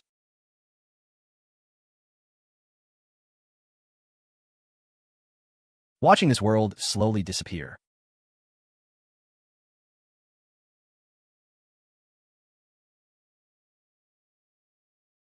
I mutter, maybe in the end, it will be me.